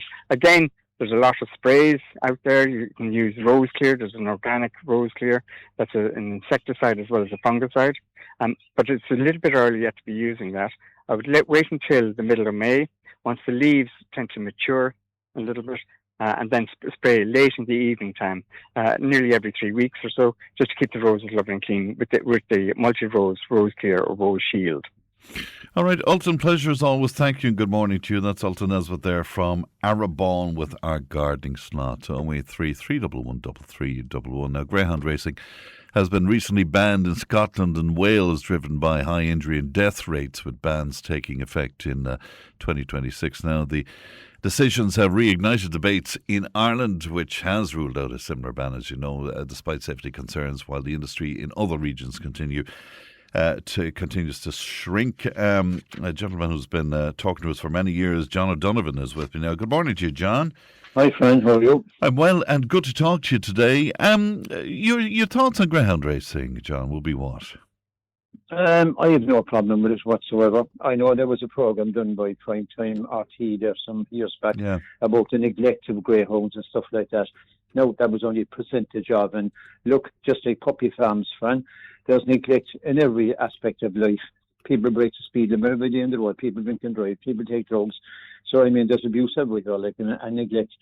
But I watched a debate between a representative of the greyhound industry and Ruth Coppinger, the Dublin TD, who knows absolutely nothing, I mean nothing, about rural life rural activities, rural culture, rural way of life, nothing.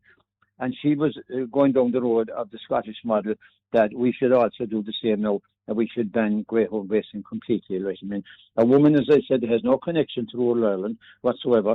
She hasn't a clue about rural life and what goes on and the culture of rural life. And I just found her arguments absolutely ridiculous. And if you're going, look, the way I've looked at it, Fran, always there when people criticise horse racing, and when they could, no, I don't agree with 100 million being given of taxpayers' money to the greyhound industry and the horse racing industry, to the sport of kings.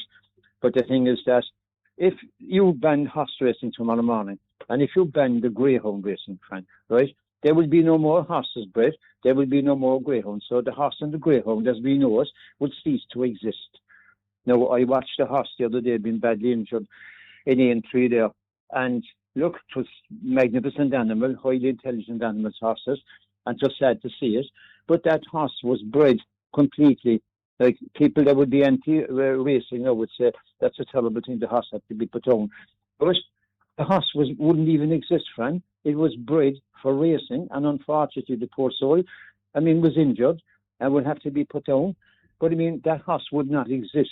It was bred for one reason, came into the world, was to race. The same as the greyhound was brought into the world for one thing only, is to race. Yes, but if you don't agree with the funding from central coffers, John, it's quite possible greyhound racing wouldn't exist without that kind of intervention of money. Well, I think it should be self-funding, because there's a lot of, they don't call the horse racing the sport of kings for nothing. And the greyhound racing, as I said, look, it possibly maybe a certain percentage, but 100 million is a hell of a lot of money, right? I think it's 20 million, I think it is, to greyhound racing, as far as I know. Yeah, and the rest of the horses and whatever. But no, as I said, when people are making comments about rural Ireland, because I have connections in rural Ireland and that's my background, and like if I owned a house somewhere, I bought a place, we say down on Tipperary, for the sake of it, and I was approached by the local hunt, and if they said, look, we've been hunting over this land for years, we just courtesy call to you because you're the new owner. Can we have permission to ride over your land? I would say 100%, because you've been doing it before I came here, and long after I'm probably gone, you'd be doing it as well. Because it's the culture, it's the country pursuits of the area, it's part of the fabric of rural life.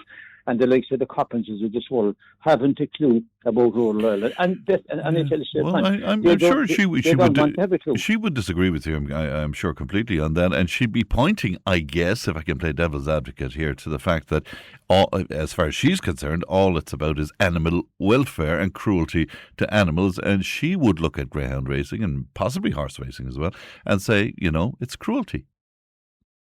No, I disagree, because look, I mean, if you want to broaden it out, we'll say, why doesn't she address the domestic dog? How many dogs are in houses this morning? How many people go to work every day, friend, and leave the dog out in the backyard and so on all day? Yeah. And dogs do suffer from loneliness, right? Because they like being their own people, and they're brought up as a pup amongst a family or maybe one individual or whatever, and they do such cleaning and everything. When people go away, they get distressed, right? So, I mean, what about, and I've owned big dogs in my day now, right? But the thing is, like, if you're going out now with a large dog, you have to have that dog on a muzzle, you have to have that dog on a lead, you can't leave the dog run around the park or anything. So, I mean, like, what about the abuse of the domestic dog? Should she not be addressing that as well? So, well, I suppose in this case, well, I'm sure she would feel strongly about any form of any cruelty to animal, but she's pointing out that, in the industry it seems to be breeding about 1,000% more puppies than it needs. So that's going to lead to issues, I suppose, like culling and the like as well. No, I've had problems with her over the years. Like, I've had stand-up rows with that woman, and as regards her whole attitude on abortion, like, I mean, she's worried about the welfare of greyhounds, yet she's totally pro-abortion. Like, so, I mean, try to figure that one out in your head. But like, for the Dublin TD to be talking about rural Ireland, and she was probably never at a greyhound race in her life. So, I mean, she has no idea of, like, I mean, the community side of it. I mean, where people meet up and have a chat, and Johnny down the road, his dog is running, and they're all delighted, you know what I mean? He has a chance of winning a good trophy or whatever. Like, it's part of, like, I mean, rural Ireland. And these people basically shouldn't be commenting something they know nothing about. Do you think inevitably there will be a ban here? Will we follow suit with the other countries? Well, I mean, that would be up to the government. I mean, but it's the usual story. Like, I mean, who sent it at the moment? They can't seem to run a bat, not mind run the country. But the thing is, I think the people in rural Ireland, if they were, had their say, that they would want it retained. Because, again, as I keep repeating, it's cultural. It's part of who rural Ireland is. And it's doing no harm to anyone. And it brings people together on a night out. And there's enjoyment there. And there's camaraderie there. And, there's friendship there. And, it's a night out. And there's no harm involved. All right, and before I let you go, can I ask you about the current situation with, our motorways grinding to a halt with the protest that kicked off yesterday? It's happening today as well. What are your thoughts? What are your thoughts, John? I've been fully supportive. I mean, I listened to Barry Ward earlier on there when he was contributing to your show. And again, they like the government there's nothing more they like, Fran, is labelling something or someone or some group. And if you remember back what he said there, he said about ordinary people being discommoded, right? Well, the last time I looked, Fran, like the guy with the planter that's out protesting, the guy with the architect, the guys with the tractors, right? Are they not ordinary people also? Yeah. He said, how did I miss that? He also said that the people protesting, they have no mandate to protest. Well, they have their own mandate. I mean, you won't get a mandate off the government, right? So, I mean, like when people protest, I was part of the water protest here on Cork, right? And we started off the direct action, and we won the day. We stopped the metering program going to the ground. We interacted with the girls, the politicians, and everything, City Hall. We disrupted council meetings. We done all that kind of stuff, right? Which is direct action, just like the guys are doing, and they're continuing on today. And I'd say the likes of Harris and Martin. They thought normally, see, when there's a protest or a march against migration, whatever, Frank, the next day then there's no march. And they were banking on that. I think that the guys would just go away home and say, look, they all have jobs to do and whatever, that they won't be there tomorrow. But they are there tomorrow because tomorrow's today and they're there and they're right. What you need completely in this country is a complete shutdown of everything because the government are taking the people for granted. They're, to me, my opinion, and many of my friends find, they're the worst government between Leo Varadkar, the Greens, Eamon Ryan, Micheál Martin, and Simon Harris. They are the biggest betrayals of democracy we ever had. All right, John, I'll leave it there. And good to talk to you today, and thanks very much indeed. We'll take a break. We're live from Nina today. Back in just a moment.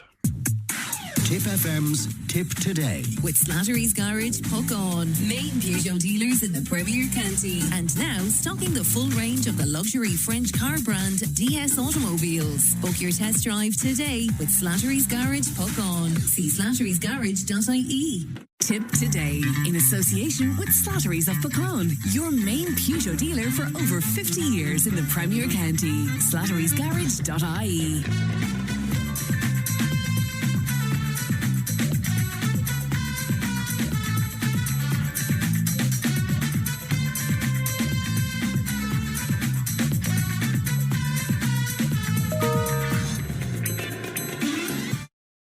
And you're very welcome back to Tipp Today. It's time for our Garda update, and Crime Prevention Officer John McCormack is with me in studio. Good morning to you, John. Hey, Fran. Good to see you today. I know you want to start by thanking the public because they were of tremendous help to you, weren't they? Yeah, really. We just want to say thanks very much to the public for their assistance in relation to the recent investigation we had of a serious assault in the Burthill area. It's an ongoing investigation, and we again just thank the public for their assistance when we look for information. And fairness, the public were great to come forward and give us a hand. So yeah, people are beginning to listen in terms of locking the cars as well, John. Yeah, we've been very positive. I suppose in relation to that, I suppose just an update on that. In the last week, we haven't had any thefts from MPV, which is very good. You know, where the message is dropping across. Burglaries have dropped as well. But I suppose also in relation to that, we have a number of arrests have been made in relation to, I suppose, those suspected of being involved in those as well. So we're hoping to progress that a bit further, and we have further arrests to make as well in relation to it. So, right.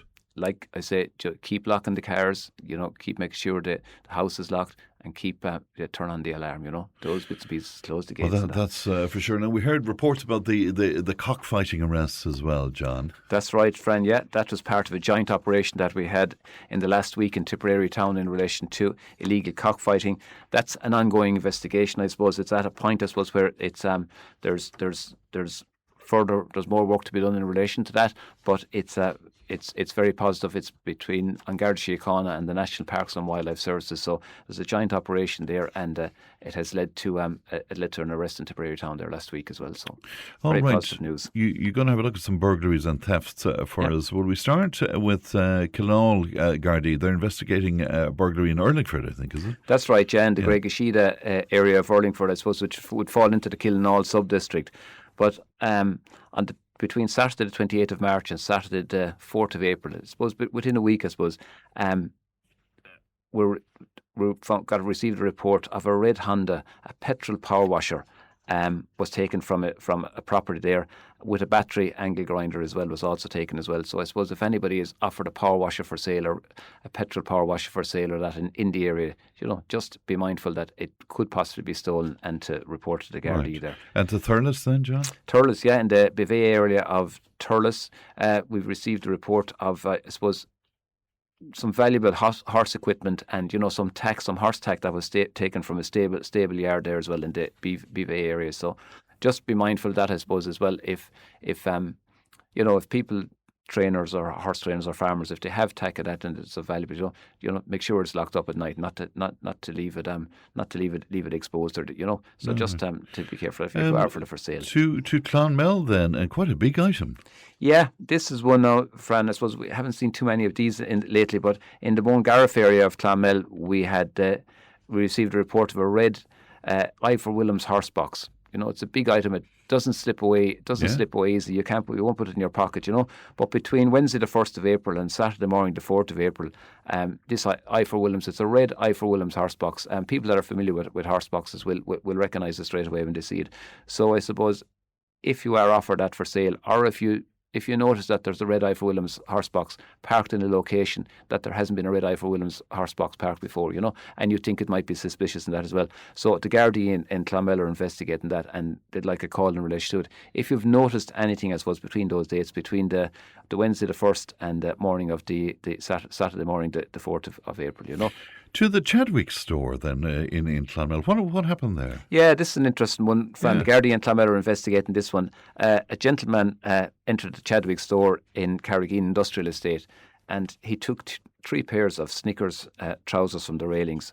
I suppose he concealed it under his jacket and he left the store without payment. Now, in this case, they're seeing that there's excellent CCTV footage in relation to it, and the Gardaí in Clonmel, I suppose, are investigating that as well there. But, I've no doubt but the culprit in this case will be identified as well. But, there's CCTV everywhere now. Right. Do you know what I mean? So this is just a right. And I noticed the quality of CCTV over the last couple of years as well has improved tremendously, hasn't it? Yeah. I've been told, from talking to people in the security industry, CCTV and that it's improving by the month, not even by the year. It's improving so fast. With AI technology and that as well coming to right. It's really, really good. So. To Nina then, some theft outside of Nina. Yeah, this one here now, this isn't a very nice one now. This is the Caparoo area of Nina. A gentleman had his camper van, a new camper van, which he was after purchasing. He had it parked up overnight, and he arrived the following morning to find out that the 4 wheels had been jacked up on it and the wheels taken off his camper van. They're 4 alloy wheels. I suppose I just did a bit of research in relation to this. These wheels, I suppose, they're 16-inch wheels, and they're fitted with a 225/75 CP tyre. So I suppose people that would be in the tyre game would know exactly, they're 16-inch wheels, alloy wheels, and they're a 225/75. So I suppose it's you come back in the morning and park up your camper van and your 4 wheels four wheels are gone. These are valuable. This is a new camper van, so these wheels are valuable to replace as well. So anybody with any information in relation to that happened on between Thursday night and Friday morning, the 2nd and 3rd of April. That happens. It's quite a story of what went on in Clonmel and the detective unit there going to Dublin Airport. Yeah, that was a very good one now, some members there of the detective unit in Clonmel, they intercepted 2 males at Dublin Airport in relation to a number of thefts which occurred in the Clonmel area. There was a number of thefts from shops in the Clonmel area, from pharmacies and other shops in the town as well. These 2 males were involved in it. Good follow-up from the members in Clonmel. They went as far as Dublin Airport, and the gentlemen were just about to park up a car, and they were arrested. They were conveyed back to Clonmel, where they were charged. They've been brought before the courts, and they have been charged in relation to possession of articles, I suppose, in relation to thefts and possession of stolen goods as well. Right. So there's very good work there. Like these two gentlemen have a number of crimes committed throughout the country as well. So it wasn't just in the Clonmel area, but it was good follow up there. Yeah, they didn't get bail, I understand. So they're in custody as we speak. Still in custody as we speak. Yeah. Very good indeed. Distraction thefts, and particularly targeting the elderly. It's very, very worrying, isn't it? Yeah, this was the one we came across during the week. I suppose I've seen reports of it throughout the country, but we've received 2 reports in Tipperary in the last week in relation to it, one in Roscrea and one in Nina. And what happens here now, Fran, is that these 2 individuals are targeting elderly people out doing their shopping. And I suppose where I'm trying to get the warning across now is that when people go to the checkout and they're pulling out their card, they put the card into the machine to pay for their goods, but they're standing back and they're pressing the numbers, their PIN numbers, they're keying in their PIN numbers into the card machine. So there's a person standing behind them or they get distracted, but there's one of these guys will walk close beside them, record the PIN number, and they'll type it into their mobile phone then, and they'll store the PIN number.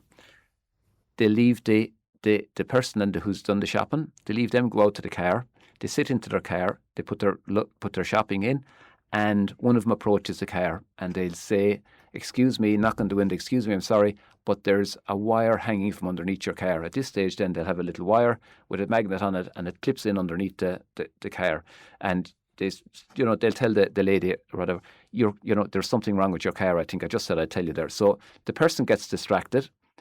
They step out of the car to have a look at the wire. At this side, all the time then, the second gentleman comes in at the passenger door of the car, takes the purse off the seat or the handbag off the seat, takes the card, and the 2 individuals then, they pull out the wire. "Oh, it's grand." The lady sits into the car and goes to drive home. She knows when she gets home that her handbag is missing. Right. Did I leave it in the shop? Where did I leave it? Not sure. So these guys then, they go to an ATM machine where they carry out several withdrawals, we say, from the card as well. It's not a very nice one, but just, I suppose, on that, 2 males have been arrested. Just before I came here, I checked this morning, so 2 males have been arrested up the country in relation to that as well. But I'd like to warn people, I suppose, just the top warnings and safety tips that I have for people, I suppose. Every time you use the PIN machine, to cover your hand, cover your with your free hand, cover what you're keying in with your free hand, or your wallet, or your purse, or something like that. Just make sure nobody can see what you're keying into the device. Watch out and be very wary, I suppose, for people distracting you when you're doing your business. Just don't be distracted too easily. Check your statements regularly, just to ensure that there's no withdrawals from your account that you don't know about, you can't account for, and never share your PIN with anybody else. I suppose never write down your PIN number either as well, and don't tell anybody what your PIN number is really, and that goes for bank officials even. Don't share your PIN number. Your PIN number is your PIN number, so don't share it with anybody. Just people in people in shops, and there's great people working in shops and checkouts and that as well. Just, I'd ask them as well, I suppose, would they remind people when they are keying in their PIN number of the secure, just to be a bit more careful and be a bit secure with it as well. Because there's very good people and they're looking out there, they're customers, they're seeing them every week. They don't want to see them getting hurt either. But just, if you hear this message, just to, if there's somebody coming to your shop like that and they're elderly and maybe, just watch out for them. Remind them. A little bit of advice. Small bit of a reminder, do you know what I mean? So, just before we wrap up then, bold traders and callers, and it's like we hear the story again and again, but it's continuing, isn't it? It is, Fran, yeah. And I suppose Storm Dave brought a small bit of work for these traders as well, I suppose. But in the last week, we've had reports of bogus traders, I suppose, in Tipperary and the Upper Church area as well. These were offering power washing services and tar macadam services. Now, I know of one instance where bogus traders, where they caused damage. They went, visited a lady's house, offered to power wash the roof, power washed the roof, but in doing so, they damaged the roof, the ridge tiles in the roof, and they went on. Then they told her then the ridge tiles were broken; they'd need to be repaired. They charged her further more money then, I suppose, for repairing the ridge tiles as well. And then they were putting a sealant on the roof as well, and all these things. Like a lot of these roofs, I suppose, that are being power washed and power hosed, the homeowner should really check with the supplier of the tiles and that as well. Is this tile suitable for power washing? Because some of these tiles, if you go power wash some of these tiles, they become porous. And is what they're doing criminal, John? It is, yeah. Is it? Yeah, it is. There's criminal damage in relation to breaking the ridge tiles, I suppose, or if they're doing after damaging your roof, that's criminal damage, I suppose. And also there's deception in it as well. So they're deceiving you of money because they're charging exorbitant fees, I suppose, for some very, very poor workmanship that they're carrying out as well, Right. And also, I suppose, they're threatening, they're demanding money with menaces as well, they're threatening people as well, and people feel intimidated sometimes when these people are so. Of course, but is this the kind of thing that people might feel a bit foolish about and mightn't report, maybe? Yeah, sometimes, people are embarrassed, but I think we're getting better at that too. I think we've gone beyond the day now of being embarrassed, about being caught in a scam, because, that's so what should they do around this kind of activity then, John? I suppose if somebody calls to your door and they're offering these kind of services, just tell them that you never employ a bogus caller, and you don't deal with these people, and you have somebody that does it for you, or that you have a son or a daughter or a son-in-law or somebody or a neighbour that does this work for you, and just you can leave your details here, and if I need you to do some work, I will contact you. Ask them to leave their details. A genuine person will have no problem leaving their details, and look for identification as well off them as well. Somebody that's genuine, bona fide, won't have any difficulty with that. But I suppose we'd ask people, if there is somebody like that in your area, it gives us a great chance, if it's reported, to report it to the Gardaí. Like last week, we got out some text. We got some text alerts sent out as well to areas, would say, particularly the Upper Church area, in relation to people who are travelling there as well. It gives us. We're able to warn other people. So report it. Don't feel embarrassed about it. And if you have been caught like that, report it on Garda Síochána. Yeah, listen around to say there were strange people going around selling stuff. They were banging at my door, and they frightened me. Rang the station, had trouble getting through to the station. Eventually did, and then I was told I should have rang 999. What about that, John? Yeah, that's a very good point. Yeah, if 999 is a 112, if you want the Gardaí, if you want to contact the Gardaí, call 999 for immediate response. For immediate response, yeah. Yeah. If you need a response, you need a Gardaí. Look, if it's checking about a passport or what time to be someone in the station at, it's grand to ring the local number that. But outside of that, if you're looking for assistance and you're looking for the Gardaí, ring 999 or 112 and explain your case then. And whatever area you're in. Oh yeah, whatever area you're in. Yeah. All right. Yeah, again, as you said at the very top, you need the public's help, so you always appreciate any information. Yeah, we do now, and in fairness, the yeah. public are very good, So yeah. All right. Thank Great you to again. see you as always, John. Thanks very much indeed. John McCormack, who is Crime Prevention Officer for Tipperary. News and information's on the way. We're live from Nina. Tipp FM's Tip Today. With Slattery's Garage, Puck On. Main Peugeot dealers in the Premier County. And now stocking the full range of the luxury French car brand DS Automobiles. Book your test drive today with Slattery's Garage, Puck On. See slatterysgarage.ie.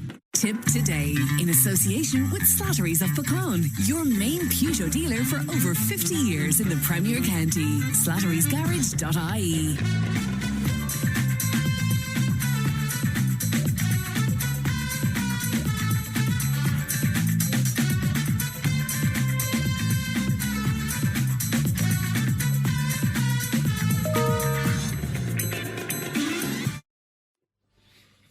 Thanks, Pat. Welcome back to the final hour of Tip Today. Rosemary was on to us because we were talking about old Irish sayings, and her one is when you have your hand in the dog's mouth, you have to pull easy. Says Rosemary to us on 083 311 3311. Now, last night, fuel crisis protesters across Tipperary and indeed the country held their rolling blockage on the M8 and the M7. Councillor Michael Chicken-Brennan says the coverage of the protest has highlighted a clear urban-rural divide. He is back on the scene outside of Cashel, and he joins me now. Good morning to you, Michael. I'm fine, and good morning to your listeners. Good to talk to you today. Would you just tease that out for me, that divide, that urban-rural divide? Because we heard a lot about frustration in Dublin yesterday with the blockade, Michael. Yeah, so fine. Look, I was here for most of the day yesterday with all the hauliers and the people that are here in the parade or in the protests, and like there was groups down in Urlingford there as well, and I was just talking to them as well, and the main feedback that they were giving back to me was that everything was going well. People were happy with the way things were flowing. I know there was different incidents in different counties that were not related to us. In what I felt, that the whole process here in the Cashel to Urlingford Stretchel Road was well organised. Traffic flew through Cashel. There was a small bit of a delay, but there wasn't any real big major tailbacks where people got stuck and headed up.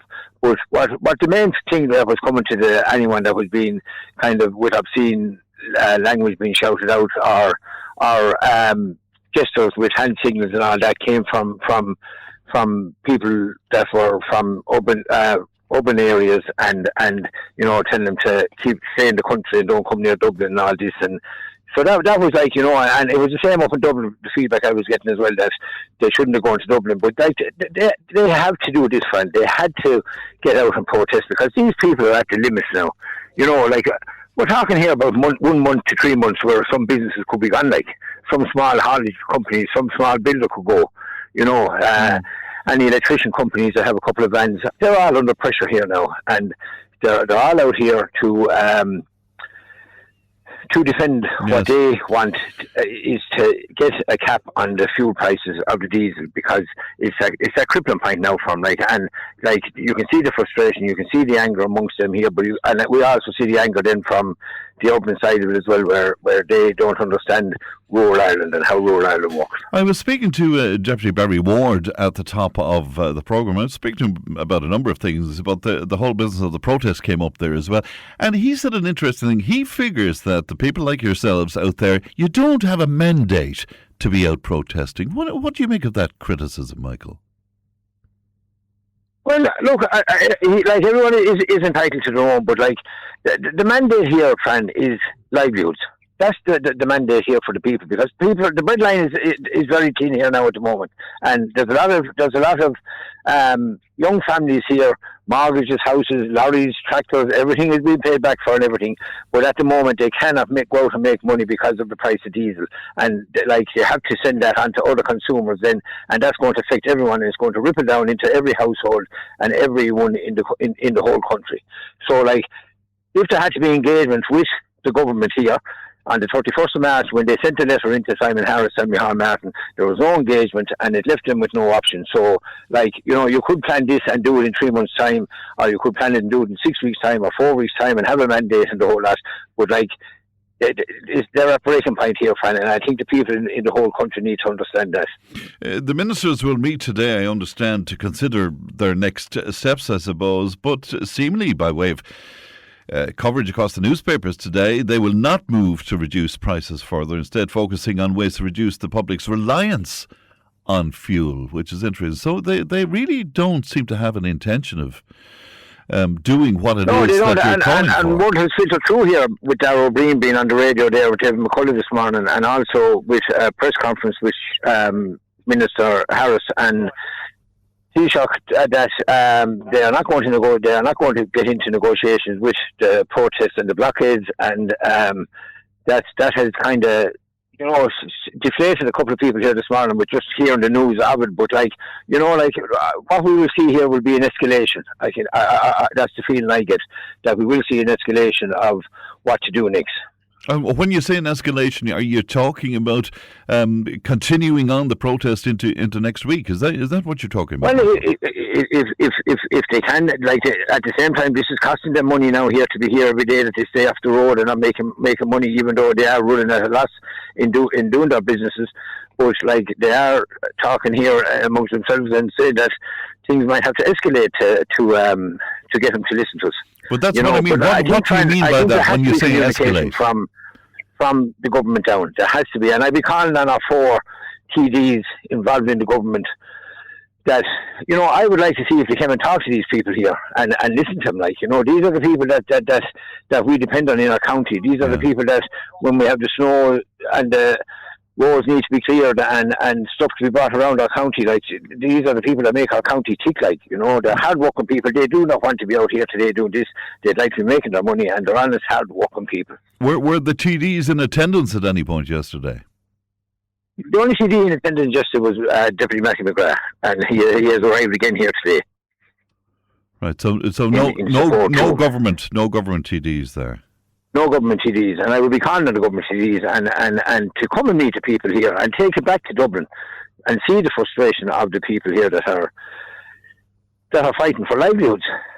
Yeah. And they don't want to be blocking the roads, and they don't and I'm just after seeing a couple of cars go through there with people going up to dialysis and different things. So, they don't want to be, they're facilitating all that to let people through, when they come to the blockade on the Junction 9 side of the motorway and people are getting through. But, they'd all like to be back doing their daily life and living and making money. Yeah, and when you said to me there about escalation, so what exactly are you talking about there when you talk about escalation?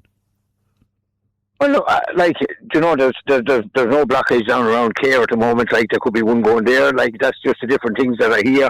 But on being looking at other sites, they're talking about hitting places like distribution centres and all that, so blockading it, and we don't want to see that happen, because we want to see our country moving as well, But I do feel it's the government that have to act here. They have to come and talk to the people, even though they're not recognising them as a national organisation, but they are people that are paying their taxes, have their vehicles on the road, and are supplying to a network of different areas that they bring their goods to.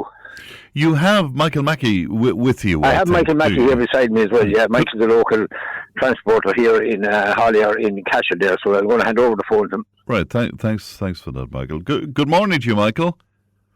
Fran, how are you doing? I'm very well indeed, and good to talk to you today, Michael. Will you just tell me about your own business, Michael, first of all? Well, back to square one, Fran. I spoke to you a couple of years ago, if you can recall. I do. About the price of diesel. I met you in Crooks and Dundrum there. Yeah. If you can recall, we're back to this scenario again. Lift of 50 cents a litre at this stage. It was 35, I think, the last time, roughly around that. But, I've a few lorries on the road, general transport. We do a lot of farm stuff, feed, fertiliser, stuff like that. Again, this is back to the normal, local, the housewife, the housekeeper, the shops, the farmers. We're back to that. Prices of everything gone bananas. We are finding it very difficult to sustain what's going on at the minute. Every 100 miles I do, I'm down €55 because of the price of diesel. And that's not sustainable, you're telling me, Michael, is that it? Well, I'll give you an example. If I do a run in the morning, right, and just for argument's sake, I have 500 quid charge for a run, I break all that down. I might on the day, I might only get 50 or 60 quid out of that run after everything is paid. And now that €55 is gone into what the company is as profits. So wages, BRSI, running costs, all this scenario it's just, I can't. And now, to be fair, I've had one or two clients and they've done everything they could to help me. Yeah. They've been really understandable, but it's just taking its toll, and just the frustration is terrible. It is terrible. And Michael, I was making the point to Councillor Brennan there that ministers are meeting today to discuss the next step, but they will not move to reduce prices further, they're telling us. Instead, they're focusing on ways to reduce the public's reliance on fuel. We also have the Irish Road Hauliers Association coming out to say that they're not involved in the protest. They're in talks with the government. Are you being abandoned out there, do you think? Well, friend, I don't have any allegiance to the IRHA. I couldn't even tell you. I only found out today a fella called Joe Hyland was running that. Yeah. My business, my transport business has gone since late 2016-17. And that'll just tell you what the IRHA are to me. Like I said, I've people employed, I've several lorries on the road. We're working day and night. We do night ones as well. We do day and night. I haven't a clue who Joe Hyland is. Yeah. I don't have a clue what this organisation even does. So tell me who's wrong here, me or supposedly this association that's supposed to be helping all the hauliers. And this isn't just about hauliers. This friend is about your farmers, your contractors. This is hitting everybody. I know it is a cost of living crisis as well. I was speaking on Radio 1 yesterday, and I did get a bit excited on it, right? So I'm trying to keep me cool here. But people need to realise, and we know that there is upset with lads travelling to work and hospitals and stuff like that. We're here in Tipperary. We have lads on each end, and people are approaching, and they have their HSE, their appointments, all that kind of stuff, dialysis. We are letting them on, ambulance coming through. There's no hold up here in regard to all that. The media, the mainstream media, are just spinning. It's gas. A couple of people ring in and give out about it, and it's all over the mainstream media. But there's a couple of thousand people giving out about diesel in the one area, and there's nothing about it. There's nothing about it. The government are so ignorant. The government are so ignorant to a man and a woman. They're so ignorant to the needs of the people in Ireland. We can talk about the HSE as well. We can talk about the schools. We can talk about the schools for the disabled. We can talk. There's so many issues, and I know it's not just me. I'm concentrating on what I'm doing, but we need everybody else to get out now. We need everybody else, and I'm pleading with people at home, and I know it's frustrating. I know it is. I've got so many texts and well wishers. Get on to your local politician. Where are these councillors? Where are these lads that were voted in that are there to help the community? You know, we need people on that are listening to this show. Start ringing, start annoying, start getting the people that are getting paid, that are getting money, that are here to look after the local people, especially in Tipperary, in my concern. We need people to do that. I'm pleading with people to do it. The government has gone very bullish about this, though, because I was speaking to Deputy Barry Ward earlier on in the programme. I was telling Chicken about this, and he said you have no mandate whatsoever to be doing what you're doing.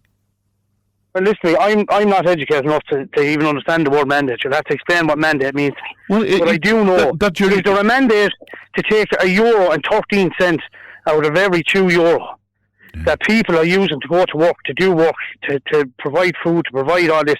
Is there a mandate for that, if it's a so-called word? What's the mandate for that? That's called robbery. That's not a mandate, that's robbery. So if there is mandates, or if there is procedure, we have no channels for that. We have no one helping us. All the guys here are standing here now. We've had companies come out for bread rolls and milk and the whole lot. Like, is there a mandate for that? I don't understand the word mandate. I don't understand the process. But I do know that when I do get up every morning and turn the keys on in my lorries, that there is an expense. I pay wages. I pay PRSI. I'm tax compliant.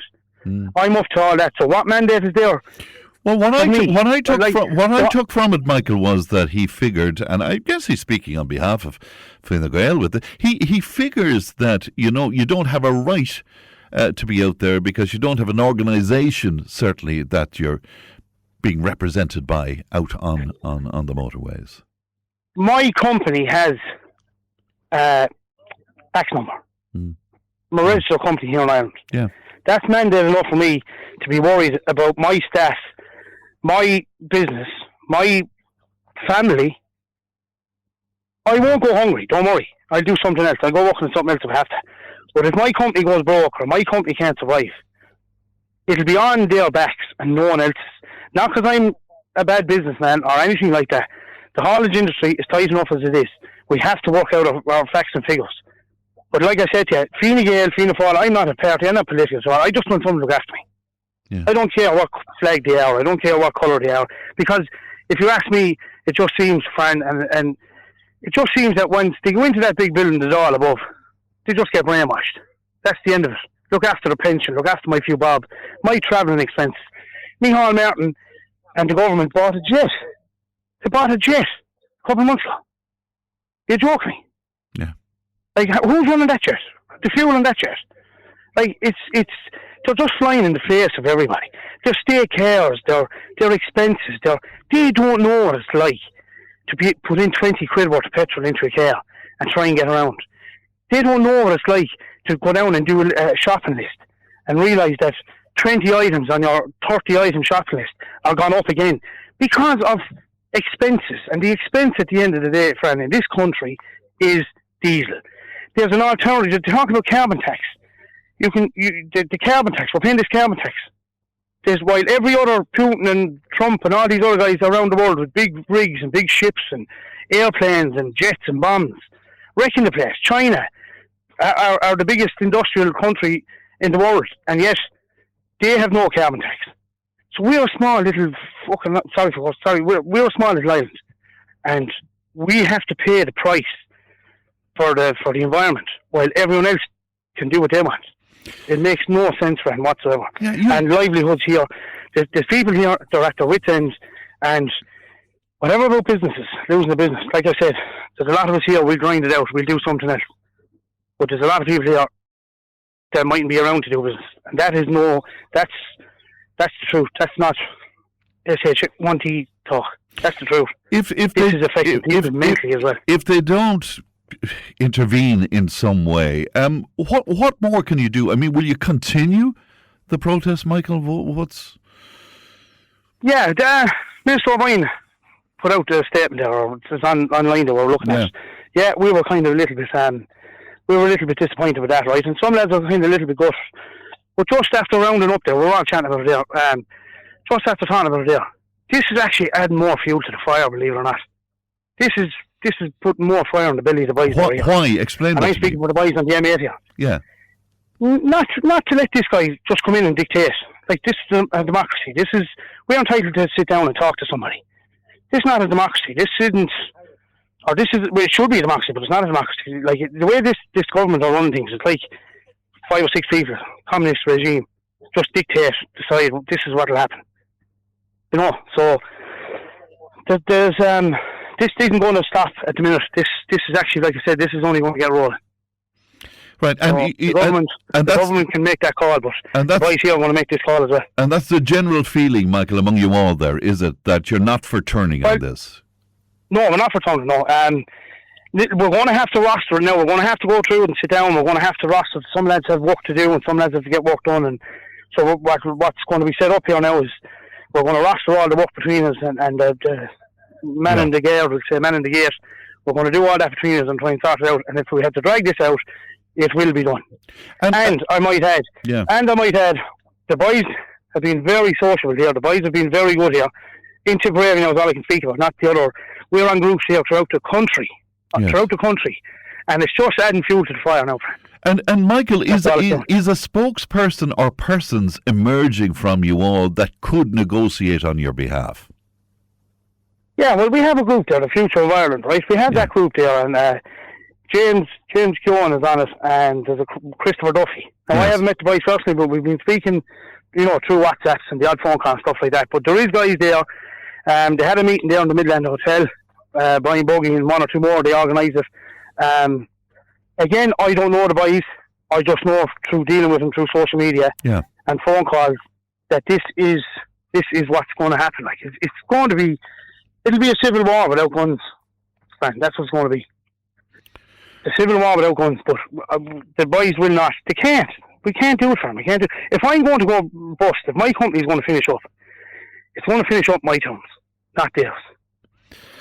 All right, Michael. That's the way it is. Michael, we wish you well, and thank you very much for your time this morning, Michael. Good to talk to you.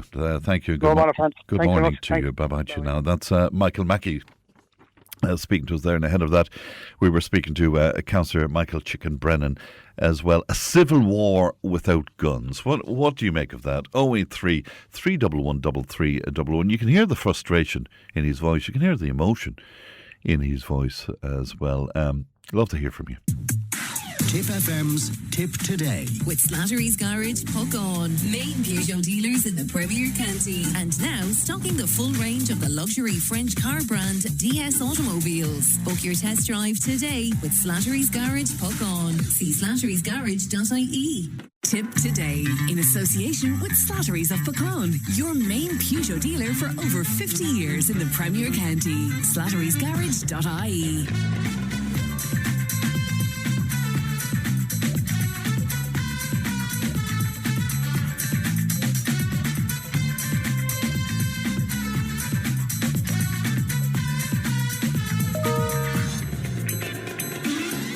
Now, earlier on this morning, we heard from our good friend Peter Ryan about old Irish sayings and the like. Well, a great friend of ours, Teresa Collins, remembers many from her childhood in rural Ireland, and she joins me now. Good morning to you, Teresa.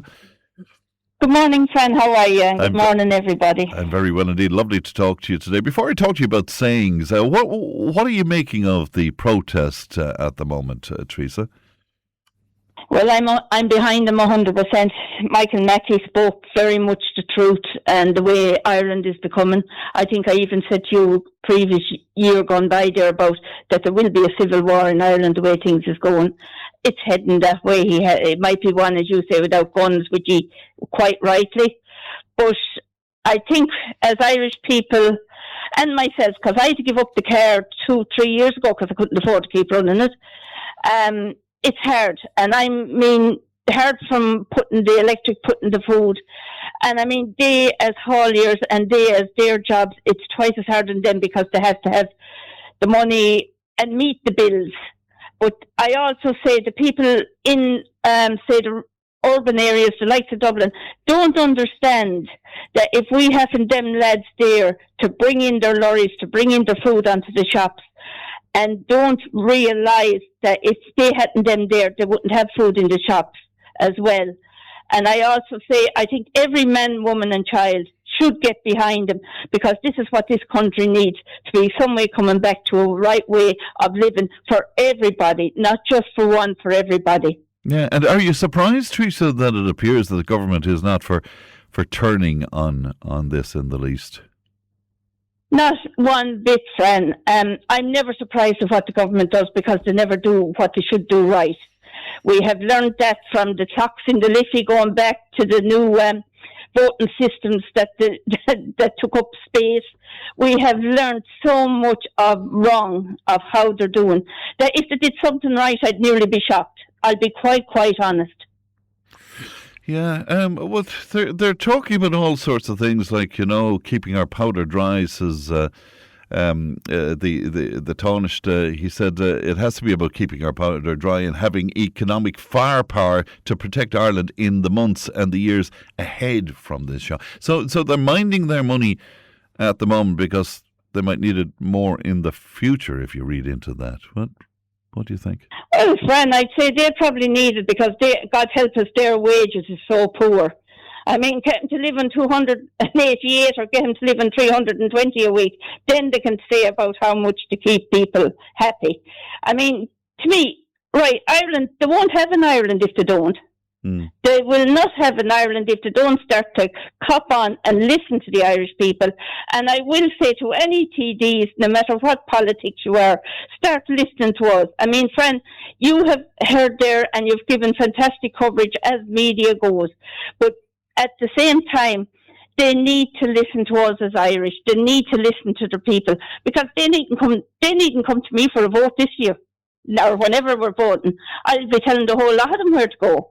Well, instead of helping out, they're saying that they're going to focus on ways to reduce the public's reliance on fuel. So that's the kind of help. They're going to give advice, in other words, Teresa. Fran, I'd like to know, how would you reduce the public's health on fuel? You say take off more cars. You'd say take off what you're going to heat your house with. You need kerosene. You need the heated aisle, central heating. You need it. How can you cut down on a person living in the country in a rural area that might be 5 or 6 miles away from a bus stop that the Hassan community? They will still need to access a way of getting there. I mean, they're silly. They're thinking outside the box, that the box isn't even radical anymore. That's the way I look at it. On a much happier note, will you tell me about some of those sayings from your childhood? You had some farming ones, well, I think. I'll give you a perfect one now, which kind of sums up what goes on today. Right. Yes. And it's, you can't make a silk purse out of a sow's ear. Now, that sums up today's Ireland, I think, to a total way of going. Yeah. If they keep going the air, you won't definitely make it, and that's for sure. And that was one of my mother's favourite sayings, so it was. And even I have one, my own personal, I use it a lot, is, here's me head and me bottom is coming. I won't say the other word. You know? I haven't heard that one for years. Here's me head and me arse. Oh, I use it the whole lot. What does it actually mean, Teresa? Favorites. I was never clear about what exactly it means, though. Well, I think it's kind of saying, it's like the thing you say, up there for thinking and down there for dancing with your head and your feet. So I think you're bottom is middle way. So you're kind of either deciding yes or no. That's the way I look at it. Very good. Give us a few more of them, Teresa. What about some other ones? There was a lovely one now, and actually, I think this one now, Fran, take the romantic side of it. That's the best way in saying it, and I hadn't heard it in a while. It goes, they are good ships that sails on the sea, but the best ship of all is the friendships of thee. Oh, wow. That is lovely now. I haven't heard that in years. I remember hearing it going back, but I haven't heard it myself in years. Well, I never heard that. Give me that again, Teresa. They are good ships and wood ships that sails on the sea, but the best ships are the friendships of thee. Isn't that lovely? Isn't that absolutely lovely? Isn't it absolutely a lovely, lovely sentiment of putting it, you know? So it is. Yeah. A very good sentiment. I mean, the Irish, I was looking, actually I went on to Google last night to see about Tipperary sayings. Yeah. And the farming, and Tipperary have great sayings when it comes to the farming. The other one was, keep her between the ditches, laddie. In other words, just driving the road, you know. Yeah.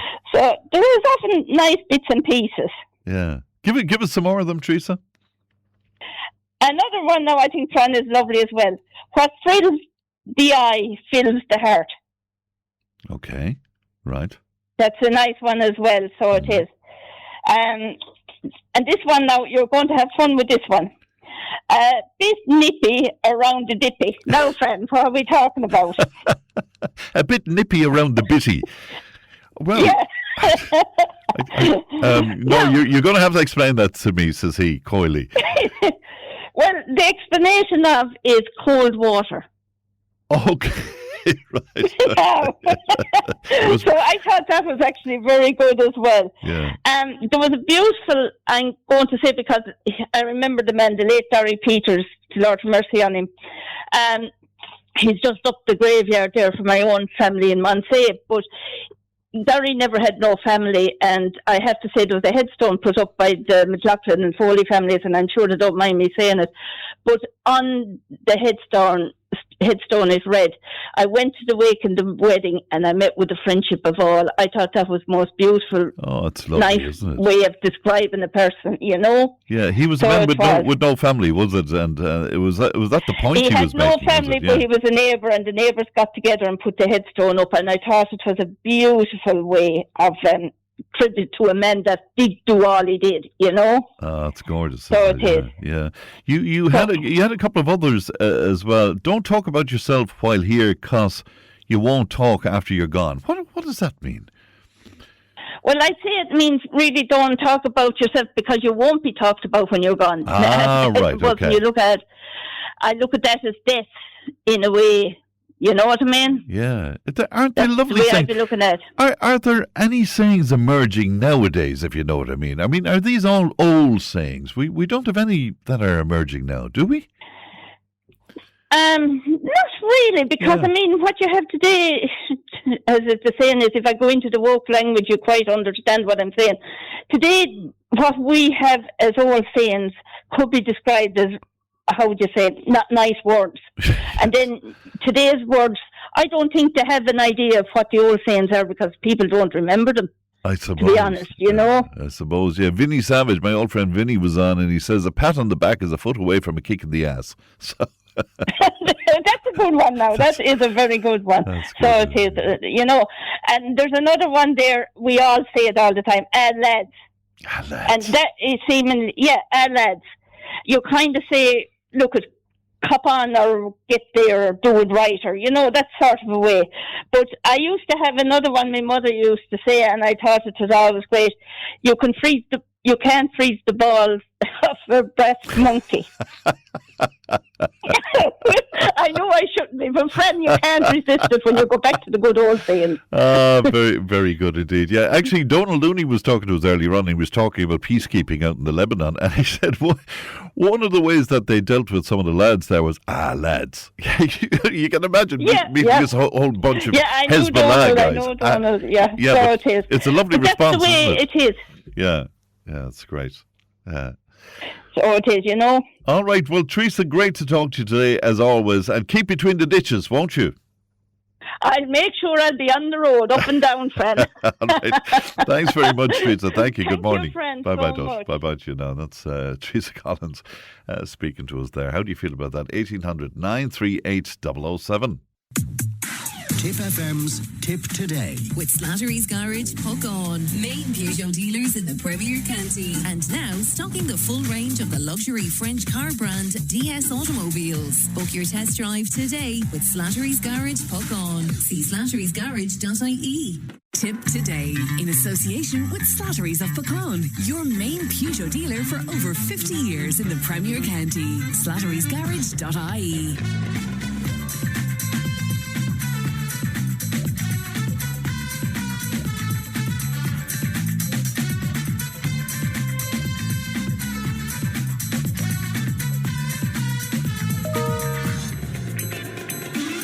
And you're very welcome back to Tip Today, 1800 938 007. We're still getting ones in about sayings. It's never a sin to tell a lie to save your soul.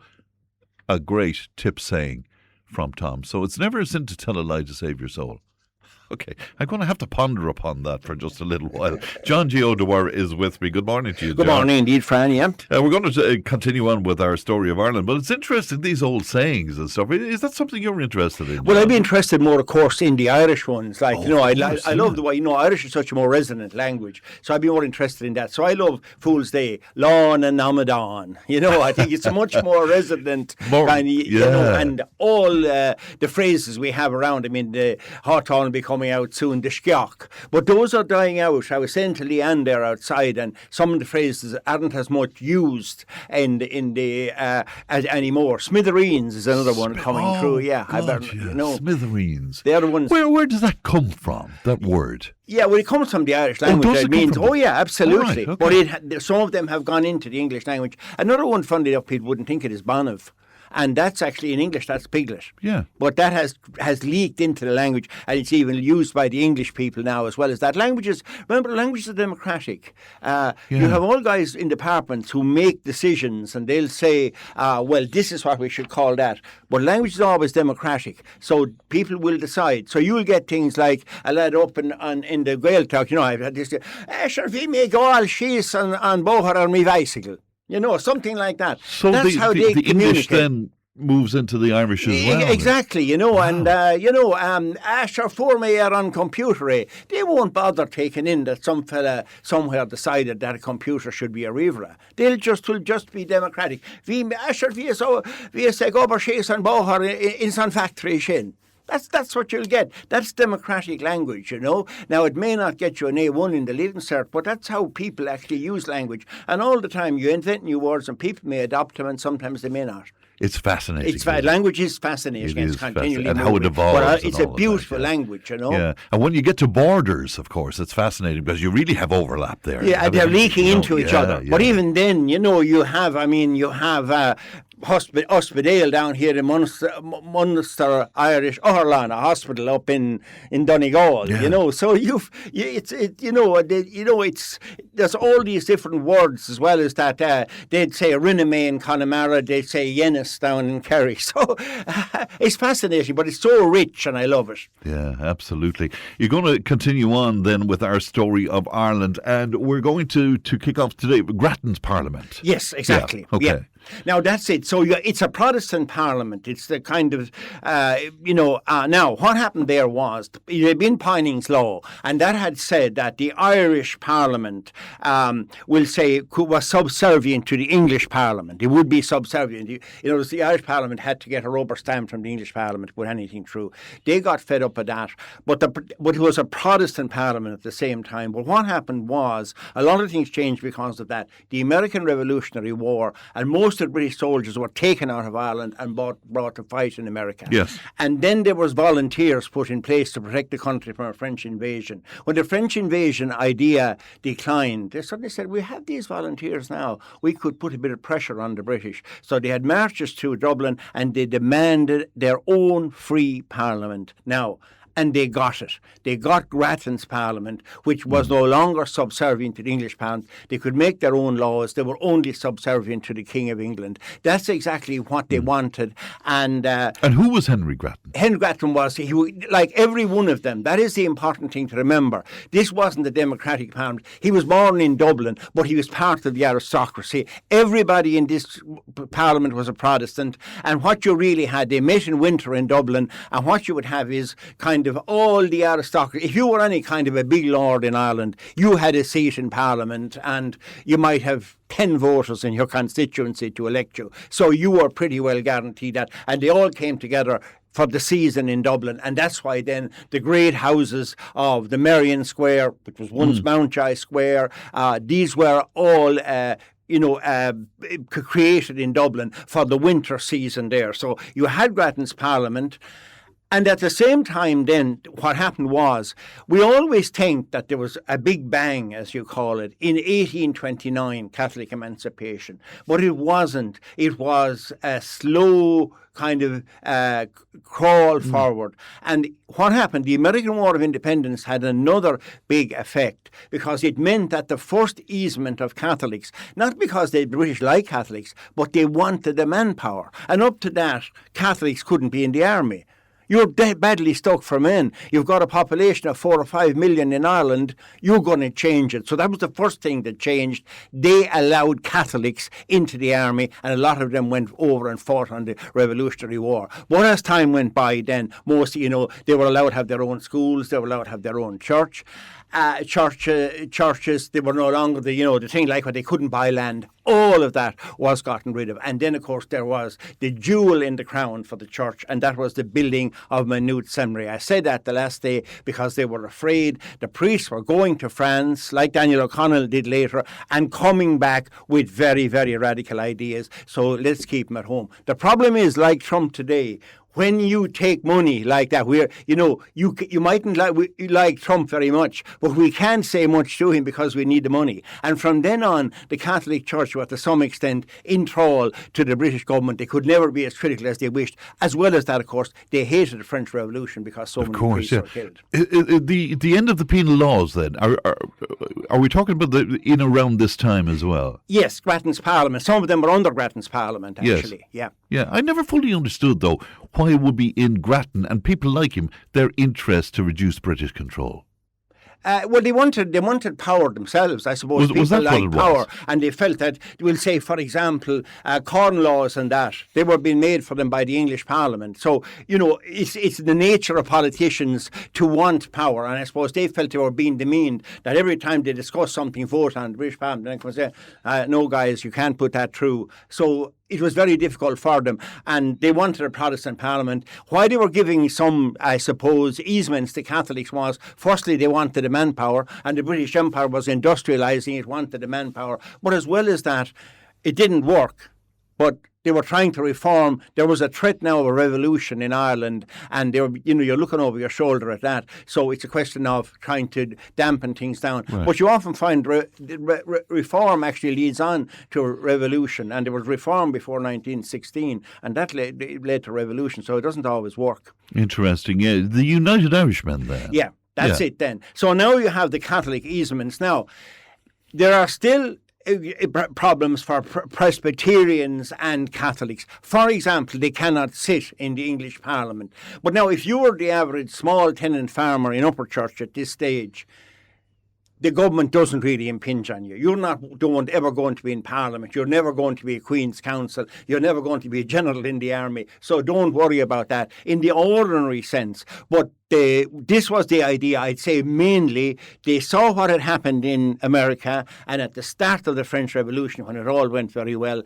And I think the United Irishmen just liked the idea. It was the Enlightenment. They just believed in the Enlightenment, all men being equal, power coming from the bottom, rather than that, which is sometimes portrayed when it led to the 1798 rising, that it was a great rising by a kind of Protestants and Presbyterians who wanted to liberate Catholics. Most of the reform had taken place already. But the United Irishmen then, initially, they were a parliamentary group who were quite legal and just were campaigning for reform. Then a war broke out between France and England. The United Irishmen were supporting the French Revolution, and they got banned and went underground. And then you might as well be hanged for a sheep as for a lamb, they said. We might as well set up a revolutionary society. And then what happened was Tone, who was a Protestant radical, Russel, a Protestant radical, and a Presbyterian radical, Henry J. McCracken, they met up on a place above called Cave Hill above Belfast, well out of the way of the law. And what they said was, we promise never to desist in our efforts until we have subverted the rule of England over Ireland.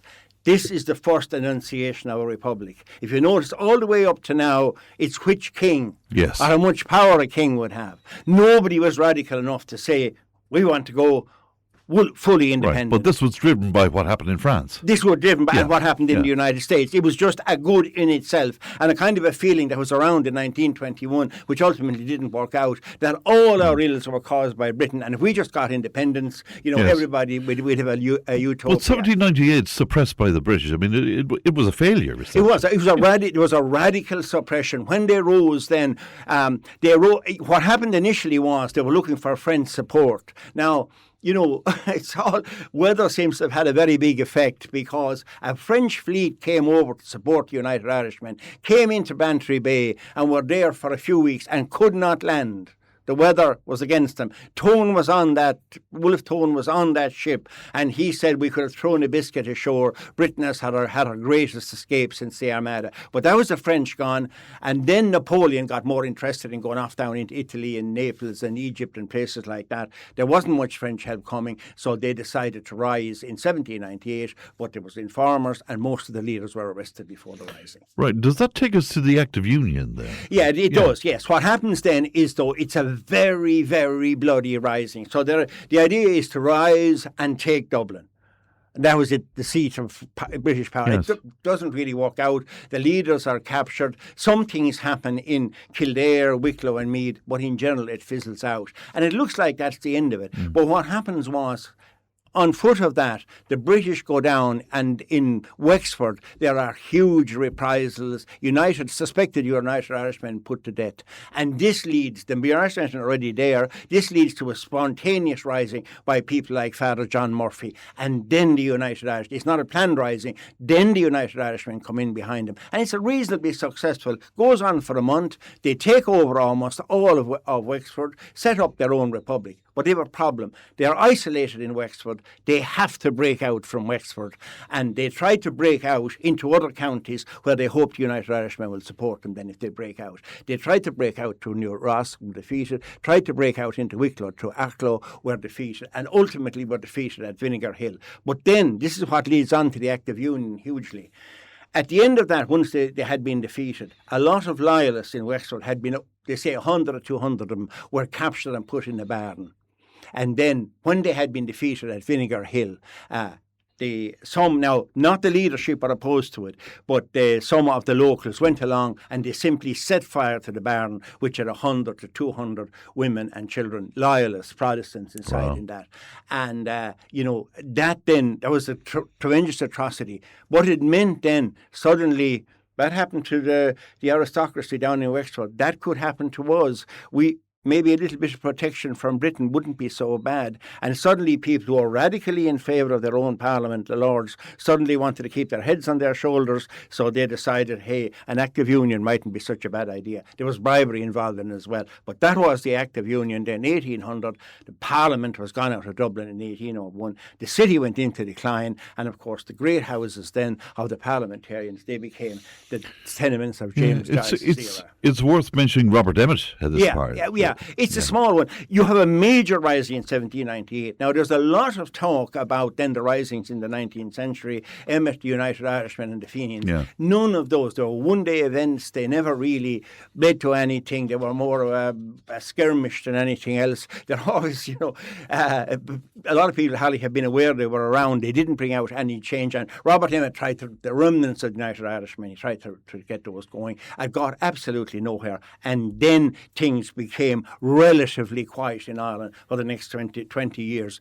Often happens after a rebellion. But then enter Daniel O'Connell. And the great emancipator himself. So what about O'Connell at this stage? Who, just to remind us who he was? Well, they were reasonably, as Catholic families went, they were reasonably well off. He was a lawyer, wasn't he? He was a lawyer. Yeah. Now, he was a lawyer by 2 years.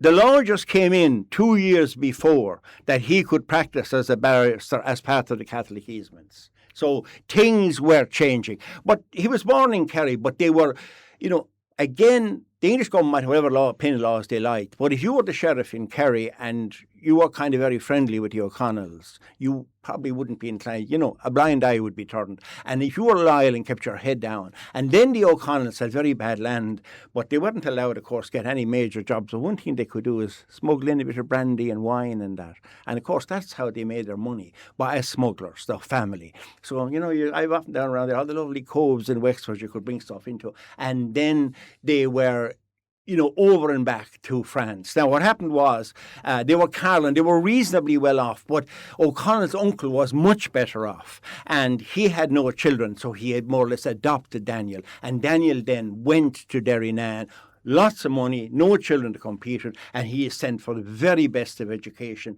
for the Jesuits in outside Paris, and he gets a fantastic education over there, but then he runs slap back into the French Revolution.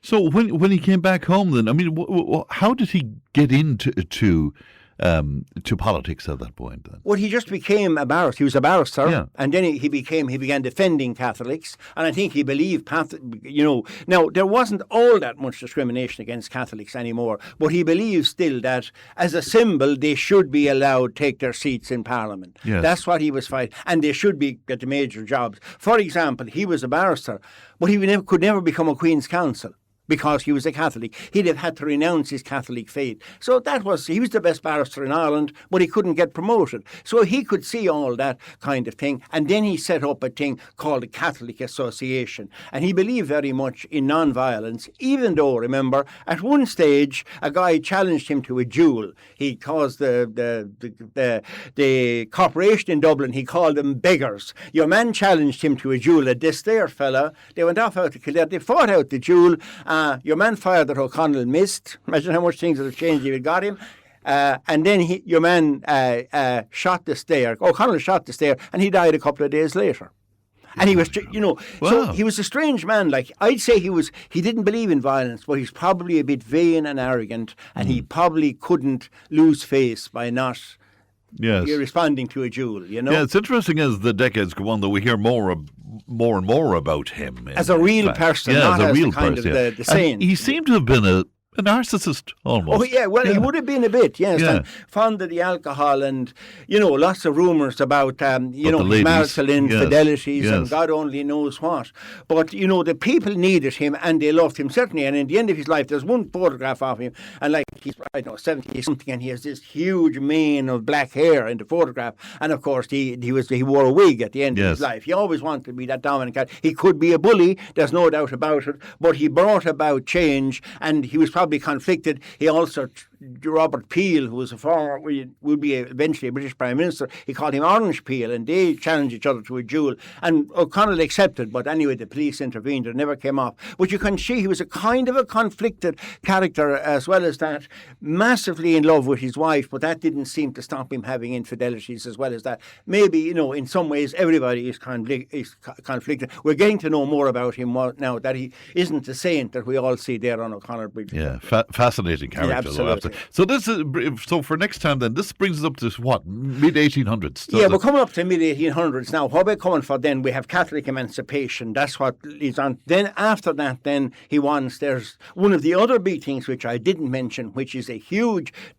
pressure on Catholics and Presbyterians, tithes. They have to pay for the upkeep of the Protestant church, the Protestant clergy in Ireland, plus the upkeep of their own. Well, the Presbyterians don't have clergy, but wouldn't in any real sense of the word. But the Catholics had to pay for the. So that was and he fought a sort of a successful time then with that against tithes. But then the big thing that was coming through was the idea he wanted the repeal of the Act of Union, and the British government didn't want that because now Catholics had to vote after emancipation. Were you going to have a hostile Catholic Parliament in Dublin?